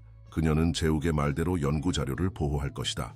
하지만 그녀는 그냥 앉아서 기다리지만은 않을 것이다. 그녀는 행동을 취해야 했다. 그녀는 서둘러 집으로 돌아가 필요한 물건들을 모았다. 할머니의 연구 노트, 버섯 표본, 그리고 몇 가지 개인 물품들. 그녀는 이 모든 것을 작은 배낭에 넣었다. 이장님, 민지가 이장 오영철을 찾아갔다. 저 잠시 마을을 떠나야 할 것 같아요. 혹시 제가 없는 동안 우리 집을 좀 봐주실 수 있을까요? 이장은 걱정스러운 표정을 지었다. 어디 가려고? 지금은 위험한 시기야. 할머니의 오래된 친구를 만나러 가요. 지리산 반대편에 사시는 분이에요. 그분이 할머니의 연구에 대해 더 많은 것을 알고 계실 수도 있어요. 이장은 여전히 의심스러운 표정이었지만 고개를 끄덕였다. 조심해라, 민지야. 그리고 가능한 한 빨리 돌아와라. 민지는 감사의 인사를 전하고 마을을 떠났다. 하지만 그녀가 말한 목적지는 거짓이었다. 그녀는 사실 서울로 향하고 있었다. 재욱이 위험에 처해 있다면 그녀는 그를 도와야 했다. 그리고 그녀는 최성호와 직접 대면하고 싶었다. 버스 정류장으로 가는 길에 민지는 계속해서 주변을 살피며 누가 그녀를 따라오지 않는지 확인했다. 그녀는 누구도 믿을 수 없었다. 재욱이 말했듯이 최성호는 할머니의 연구를 차지하기 위해 무슨 짓이든 할 것이다. 버스가 도착하고 민지는 탑승했다. 창밖으로 점점 멀어지는 해월리를 바라보며 그녀는 이 모험이 어떻게 끝날지 생각했다. 하지만 한 가지 확실한 것은 그녀는 할머니의 유산을 지키기 위해 최선을 다할 것이라는 점이었다. 서울로 가는 버스 안에서 민지는 할머니의 노트를 다시 한번 살펴보았다. 그녀는 특히 그 특별한 버섯의 특성과 추출 방법에 집중했다. 이 정보는 매우 귀중했고 잘못된 손에 들어가면 위험할 수 있었다. 노트에 따르면 그 버섯은 특정 조건에서만 효과적인 성분을 생산한다. 온도, 습도, 심지어 주변 식물들까지도 영향을 미친다. 이것이 바로 해월리 주변의 특정 지역에서만 그 특별한 효과를 가진 버섯이 자라는 이유였다. 할머니는 정말 천재셨어. 민지는 중얼거렸다. 할머니는 현대 과학이 아직 발견하지 못한 자연의 비밀을 이해하고 있었다. 버스가 서울에 도착했을 때 민지는 즉시 킴테크 그룹 본사로 향했다. 그녀는 태희 박사를 만나 현 상황을 파악하고 싶었다. 하지만 본사 앞에 도착한 그녀는 놀라운 광경을 목격했다. 건물 입구에는 많은 기자들이 모여 있었고 경찰차들이 주차되어 있었다. 무슨 일이에요? 민지가 근처에 있던 사람에게 물었다. 김재욱 회장이 실종되었대요. 그리고 최성호 부회장이 임시 회장 직무를 맡게 되었다고 해요. 민지는 충격을 받았다. 성호가 이미 권력을 장악하고 있었다. 그녀는 조심스럽게 기자들 사이를 지나 건물 안으로 들어가려 했지만 경비원이 그녀를 막았다. 죄송합니다만 출입증이 없으시면 들어갈 수 없습니다. 저는 김태희 박사를 만나러 왔어요. 그녀가 저를 기다리고 있을 거예요. 경비원은 의심스러운 표정으로 민지를 바라보았다. 성함이 어떻게 되시죠? 박민지입니다. 경비원은 리스트를 확인한 후 고개를 저었다. 죄송합니다만 당신의 이름은 방문자 명단에 없습니다. 민지는 당황했다. 그녀는 태희에게 연락하지 않았지만 태희가 그녀를 거부할 이유가 없었다. 무언가 이상했다. 그녀는 태희에게 전화를 걸었지만 연결되지 않았다. 이제 그녀는 어떻게 해야 할까? 그때 민지의 시선이 건물 옆의 작은 카페로 향했다. 그곳에 태희 박사가 앉아 있었다. 그녀는 서둘러 카페로 향했다. 태희 박사님. 민지가 그녀에게 다가갔다. 태희는 놀란 표정을 지었다. 민지 씨? 여기서 뭐 하세요? 재욱 씨가 서울에 오지 말라고 했다고 들었는데. 네, 하지만 전 도울 수 없었어요. 재욱 씨는 어디 있는 거죠?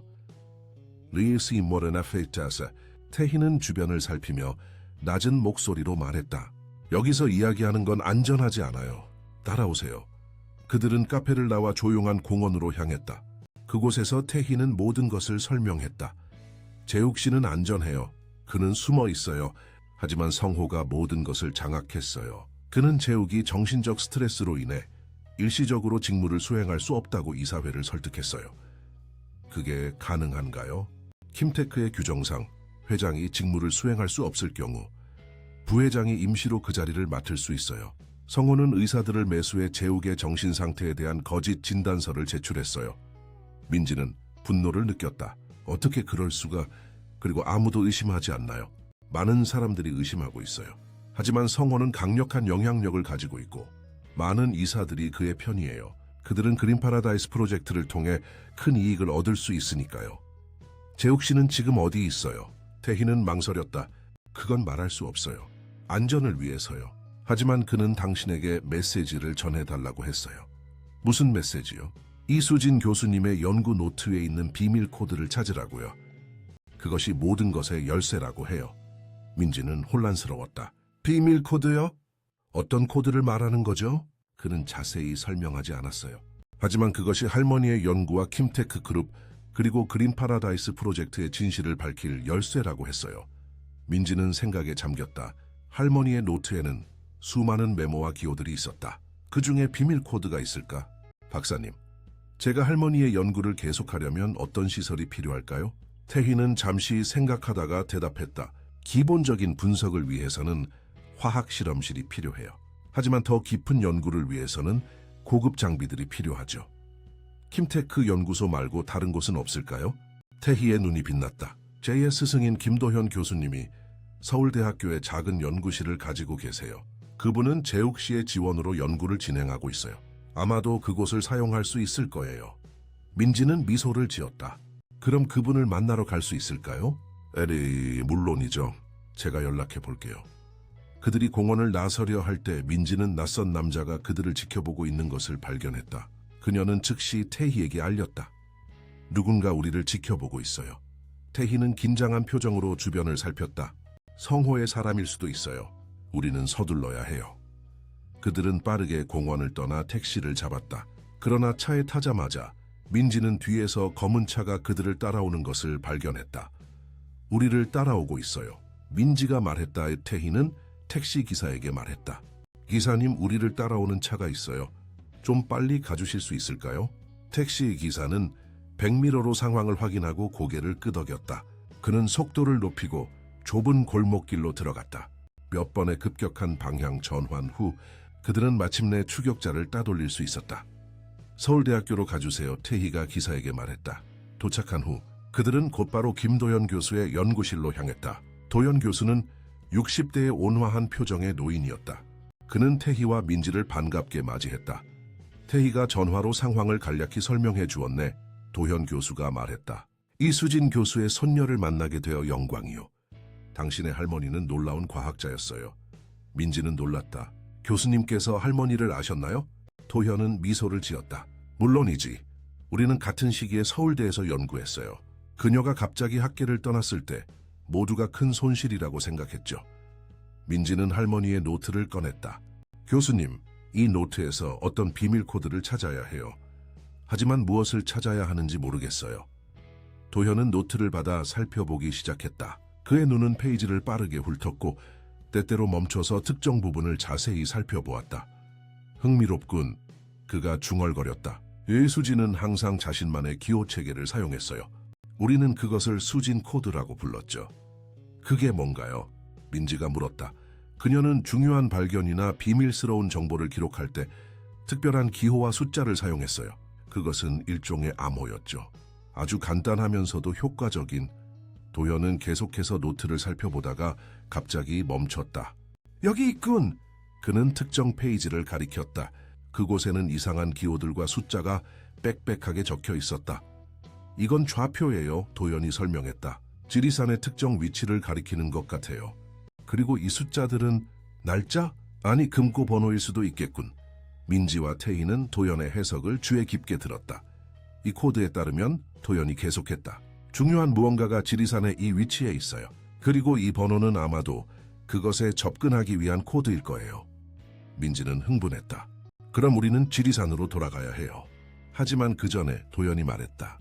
이 배어섯 표본을 분석해 봅시다. 당신의 할머니가 발견한 것이 정확히 무엇인지 확인하고 싶어요. 그들은 도현의 실험실에서 버섯 표본을 분석하기 시작했다. 현대적인 장비와 도현의 전문 지식을 통해 그들은 태희가 이전에 발견한 것보다 더 많은 정보를 얻을 수 있었다. 놀랍군.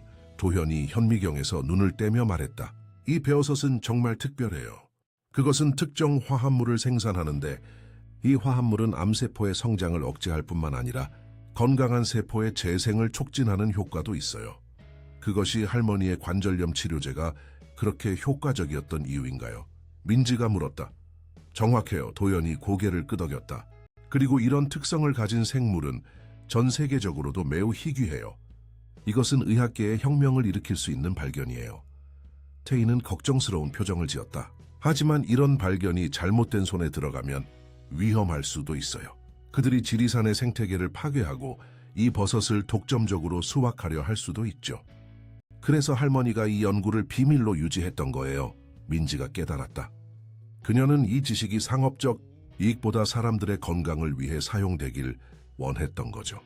도연은 심각한 표정으로 고개를 끄덕였다. 그리고 이제 우리는 이수진의 비전을 지켜야 해요. 이 발견은 너무 중요해서 한 회사나 개인이 독점해서는 안 돼요. 민지는 결연한 표정을 지었다. 교수님, 우리는 지리산으로 돌아가야 해요. 할머니가 남긴 또 다른 단서를 찾아야 해요. 하지만 위험할 수 있어요. 태희가 경고했다. 성호의 사람들이 우리를 쫓고 있어요. 민지는 단호하게 말했다. 그래도 가야 해요. 이건 단순히 할머니의 연구를 완성하는 것 이상의 문제예요. 이건 해원리를 지키고 지리산의 생태계를 보호하고 그리고 이 귀중한 자원이 모든 사람들에게 혜택을 줄 수 있도록 하는 문제예요. 도현과 태희는 서로를 바라본 후 고개를 끄덕였다. 당신과 함께 가겠소. 도현이 말했다. 내 노년의 마지막 모험이 될 수도 있겠군. 태희도 동의했다. 저도 가겠어요. 재욱 씨도 그곳에서 만날 수 있을 거예요. 민지는 미소를 지었다. 그녀는 혼자가 아니었다. 그리고 그들이 함께라면 그들은 최성호와 그의 계획에 맞서 싸울 수 있을 것이다. 하지만 그들이 알지 못하는 것은 성호 역시 이미 지리산으로 향하고 있다는 사실이었다. 그리고 그는 민지의 할머니가 남긴 비밀을 찾기 위해 무슨 짓이든 할 준비가 되어 있었다. 민지, 태희 그리고 도연 교수는 이른 아침 서울을 떠나 지리산으로 향했다. 그들은 렌터카를 빌려 조용히 도시를 빠져나갔다. 누군가 그들을 쫓고 있을지 모른다는 생각에 계속해서 뒤를 살폈다. 할머니의 노트에 있는 좌표가 정확히 어디를 가리키고 있나요? 운전 중인 태희가 물었다. 도현 교수는 노트를 들여다보며 대답했다. 지리산 북동쪽 사면의 한 지점이요. 흥미롭게도 이곳은 해월리에서 약 5km 떨어진 곳이네. 민지는 생각에 잠겼다. 그곳은 할머니가 자주 가셨던 곳이에요. 비밀의 계곡이라고 불렀죠. 어렸을 때 가끔 할머니를 따라간 적이 있어요. 그곳에 무엇이 있는지 기억나나요? 도현이 물었다. 민지는 고개를 저었다. 특별한 것은 없었어요. 그냥 작은 계곡과 동굴이 있었죠. 할머니는 그곳에서 약초를 채집하곤 하셨어요. 동굴이라 태희가 중얼거렸다. 어쩌면 할머니가 그곳에 무언가를 숨겨두셨을 수도 있겠네요. 그들은 계속해서 지리산을 향해 달렸다. 도로는 점점 좁아지고 구불구불해졌다. 창밖으로는 아름다운 가을 풍경이 펼쳐졌다. 붉은색과 노란색으로 물든 단풍이 산을 뒤덮고 있었다. 정말 아름다운 곳이군요. 도현 교수가 감탄했다. 하이수진이 왜 이곳을 사랑했는지 이해가 되는군요. 민지는 미소를 지었다. 할머니는 항상 자연이 가장 위대한 스승이라고 하셨어요. 모든 답은 자연 속에 있다고요. 몇 시간의 운전 끝에 그들은 해월리 근처에 도착했다. 하지만 민지는 마을로 바로 들어가지 않고 산 중턱의 작은 오솔길로 태희를 안내했다. 이 길로 가면 마을을 지나치지 않고도 비밀의 계곡에 갈 수 있어요. 누구도 우리를 보지 못할 거예요. 그들은 차를 숨기고 도보로 이동하기 시작했다. 민지가 앞장서고 태희와 도현이 그 뒤를 따랐다. 길은 점점 더 가파르고 험해졌지만 민지는 어릴 적 할머니와 함께 걸었던 길을 기억하고 있었다. 약 1시간 후 그들은 작은 계곡에 도착했다. 맑은 물이 바위 사이로 흐르고 주변은 울창한 나무들로 둘러싸여 있었다. 여기에요. 민지가 말했다. 할머니의 비밀의 계곡이에요. 도영 교수는 주변을 둘러보며 감탄했다. 놀라운 생물 다양성이군요. 이런 독특한 미기후가 그 특별한 버섯이 자랄 수 있는 조건을 만들어냈을 거예요. 민지는 계곡 한쪽에 있는 작은 동굴을 가리켰다. 저기에요. 할머니가 자주 가셨던 동굴이에요. 그들은 조심스럽게 동굴로 향했다. 입구는 작았지만 안으로 들어가자 공간이 넓어졌다. 태희는 손전등을 켜고 주변을 비추었다. 여기 뭔가 있어요. 태희가 동굴 벽면을 가리켰다. 그곳에는 이상한 기호들이 새겨져 있었다. 도현 교수가 다가가 기호들을 살펴보았다. 아이준, 이수진의 코드와 비슷하군요. 노트에 있던 것과 같은 패턴이에요. 민지는 기호들을 자세히 살펴보았다. 그것은 할머니가 노트에 사용했던 것과 같은 형태의 기호들이었다. 하지만 의미를 이해하기는 어려웠다. 이게 무슨 뜻일까요? 민지가 물었다. 도현은 노트를 꺼내 비교하기 시작했다. 이것은 일종의 지도 같아요. 동굴 내부의 어딘가를 가리키고 있어요. 그들은 기호를 따라 동굴 깊숙이 들어갔다. 좁은 통로를 지나자 그들은 작은 방 같은 공간에 도착했다. 그곳에는 오래된 나무 상자가 놓여 있었다. 이게 할머니가 남긴 것일까요? 민지가 상자를 가리켰다. 도현 교수는 고개를 끄덕였다. 그럴 가능성이 높아요. 노트에 있던 숫자가 아마도 이 상자를 열기 위한 코드일 거예요. 민지는 상자를 살펴보았다. 그것은 오래되었지만 견고했고 앞면에는 작은 자물쇠가 달려 있었다. 자물쇠에는 숫자를 입력할 수 있는 다이얼이 있었다. 노트에서 본 숫자를 입력해 볼게요. 민지가 말했다. 그녀는 천천히 다이얼을 돌려 할머니의 노트에 있던 숫자를 입력했다. 198450-327 딸깍 소리와 함께 자물쇠가 열렸어요. 민지가 기뻐했다. 그들은 긴장된 마음으로 상자를 열었다. 그 안에는 오래된 노트북, 유리병에 담긴 씨앗들 그리고 봉인된 편지가 있었다. 민지는 먼저 편지를 집어들었다. 겉면에는 미래의 후계자에게라고 적혀 있었다. 할머니가 남긴 편지예요. 민지가 떨리는 손으로 봉투를 열었다. 사랑하는 후계자에게, 만약 당신이 이 편지를 읽고 있다면 당신은 내가 남긴 단서들을 따라 이곳까지 왔을 것입니다. 그리고 그것은 당신이 이 지식을 물려받을 자격이 있다는 뜻이기도 합니다. 이 상자 안에는 내 평생의 연구 결과가 담겨 있습니다. 특히 지리산의 특별한 버섯에 관한 모든 것이 있습니다. 이 버섯은 단순한 약재가 아닙니다. 그것은 자연이 우리에게 준 선물이자 많은 질병으로부터 인류를 구할 수 있는 열쇠입니다. 하지만 이 지식은 큰 책임을 동반합니다. 잘못된 손에 들어가면 이 버섯은 돈을 위해 남용될 수 있고 지리산의 소중한 생태계가 파괴될 수 있습니다. 그래서 나는 이 지식을 보호하기 위한 장치를 마련했습니다. 이 상자 안의 노트북에는 버섯의 인공 재배 방법이 자세히 설명되어 있습니다. 그리고 유리병 안의 씨앗은 내가 수년 안의 연구 끝에 개발한 변형종입니다. 이 버섯은 특별한 조건에서 자랄 수 있으며 천연 버섯과 동일한 치료 효과를 가지고 있습니다. 이것이 내가 찾은 해결책입니다. 자연의 버섯을 채취하는 대신 우리는 이 변형종을 재배할 수 있습니다. 이렇게 하면 지리산의 생태계를 보존하면서도 이 귀중한 자원을 더 많은 사람들이 이용할 수 있게 될 것입니다. 나의 후계자여, 나는 당신에게 이 지식을 현명하게 사용하길 부탁합니다.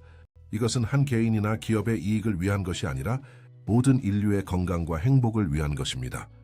그리고 마지막으로 김태욱과 나 사이에 있었던 일에 대한 진실을 알려드리고 싶습니다. 우리 사이에는 오해가 있었습니다. 그는 내 연구를 훔치려 한 것이 아니었습니다. 그것은 회사 변호사의 실수였고 태욱은 그 일을 바로잡으려 했습니다. 하지만 나는 이미 상처받고 서울을 떠난 후였죠. 나중에 태욱은 나를 찾아왔고 우리는 화해했습니다. 그리고 그 결과로 우리의 딸 지연이 태어났습니다. 하지만 우리는 서로 다른 세계에 속한 사람들이었고 결국 다시 헤어졌습니다. 태욱은 자신의 사업과 가족으로 돌아갔고 나는 지연과 함께 해월리에 남았습니다. 내가 이 이야기를 하는 이유는 과거의 상처와 오해가 미래의 발전을 방해해서는 안 된다는 것을 알려주기 위해서입니다. 김태욱의 아들 재욱이 내 연구에 관심을 가진다면 그와 협력하는 것을 두려워하지 마세요. 하지만 항상 경계심을 유지하고 이 지식이 올바르게 사용되도록 지켜보세요. 사랑과 지혜를 담아 이수진 올림. 민지는 편지를 읽고 눈물을 흘렸다. 할머니의 마지막 메시지는 그녀에게 큰 감동을 주었다. 그리고 이제 그녀는 자신의 사명이 무엇인지 더욱 명확하게 이해했다. 할머니는 정말 대단한 분이셨군요. 도현 교수가 감탄했다. 그녀는 미래를 내다보고 이 모든 것을 준비하셨어요. 태희는 노트북을 살펴보았다. 이 안에는 버섯의 인공 재배 방법이 자세히 설명되어 있어요. 이것은 혁명적인 발견이에요. 민지는 유리병 속의 씨앗을 들여다보았다. 이것이 할머니가 개발한 변형종이군요. 이제 우리는 자연의 버섯을 보호하면서도 그 혜택을 모든 사람들에게 제공할 수 있어요. 그들이 발견한 것에 대해 이야기하고 있을 때 동굴 밖에서 발소리가 들렸다. 누군가 오고 있어요. 태희가 작은 목소리로 말했다. 그들은 긴장하며 소리에 귀를 기울였다. 발소리는 점점 가까워졌고 마침내 동굴 입구에 그림자가 드리워졌다. 민지 씨? 익숙한 목소리가 들렸다. 재욱 씨? 민지가 놀라서 대답했다. 김재욱이 동굴로 들어왔다. 그는 평소의 정장 대신 등산복을 입고 있었고 얼굴에는 피로한 기색이 역력했다. 다행이에요. 당신을 찾았네요. 재욱이 안도의 한숨을 내쉬었다. 제가 숨어있던 곳에서 태희 박사의 메시지를 받았어요. 당신들이 지리산으로 왔다고요. 민지는 재욱에게 달려가 그를 꼭 안았다. 정말 걱정했어요. 괜찮으세요? 재욱은 미소를 지었다. 네, 괜찮아요. 하지만 상황이 좋지 않습니다. 성호가 회사를 장악했고 이제 그는 해월리까지 통제하려고 해요. 무슨 뜻이에요? 민지가 물었다. 그는 그린 파라다이스 프로젝트를 재개했어요. 그리고 이번에는 더 강력한 법적 지원을 받고 있어요. 그는 이사회의 대부분을 자기 편으로 만들었고 지방 정부도 설득했어요. 그럼 해월리는 어떻게 되는 거죠? 민지가 걱정스럽게 물었다. 주민들에게 48시간 내에 마을을 비우라는 최후 통첩이 전달되었어요. 재욱이 무거운 목소리로 말했다. 오늘 오후부터 중장비가 투입될 예정이에요. 민지의 얼굴이 창백해졌다. 그럴 수 없어요. 우리가 막아야 해요. 그래서 제가 여기 온 거예요. 재욱이 말했다. 우리는 성호를 막을 수 있는 무언가가 필요해요. 그리고 당신이 할머니의 비밀을 찾았다고 태희 박사가 말했어요. 민지는 고개를 끄덕이고 상자를 가리켰다. 네, 찾았어요.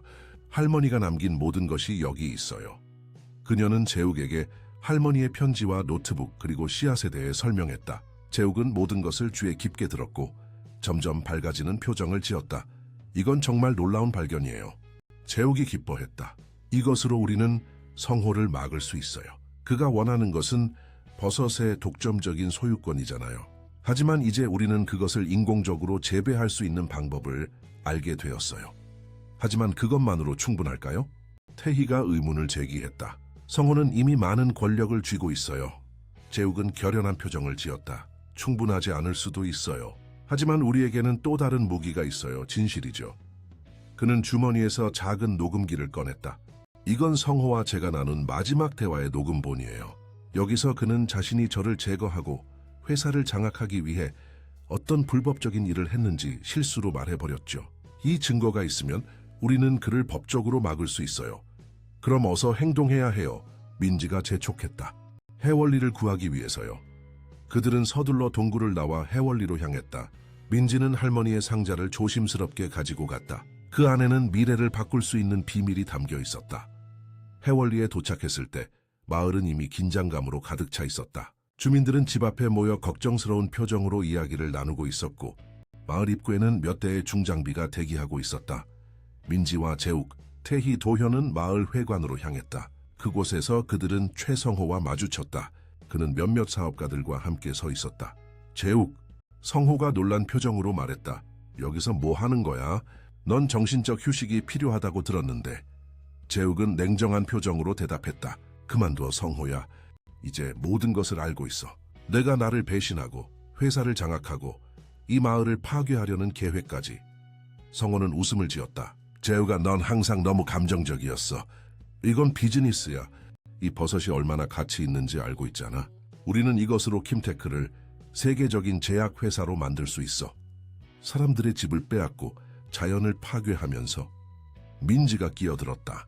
그게 당신이 말하는 비즈니스인가요? 성호는 민지를 무시하며 재욱에게 계속 말했다. 레온 이 기회를 놓치고 있어. 이건 우리 아버지가 꿈꿔왔던 것이야. 그가 이수진 교수와 시작했던 연구를 완성하는 거야. 아버지는 그런 방식을 원하지 않으셨어. 재욱이 단호하게 말했다. 그리고 이제 우리는 더 나은 방법을 찾았어. 그는 민지에게 고개를 끄덕였고 민지는 할머니의 노트북을 꺼냈다.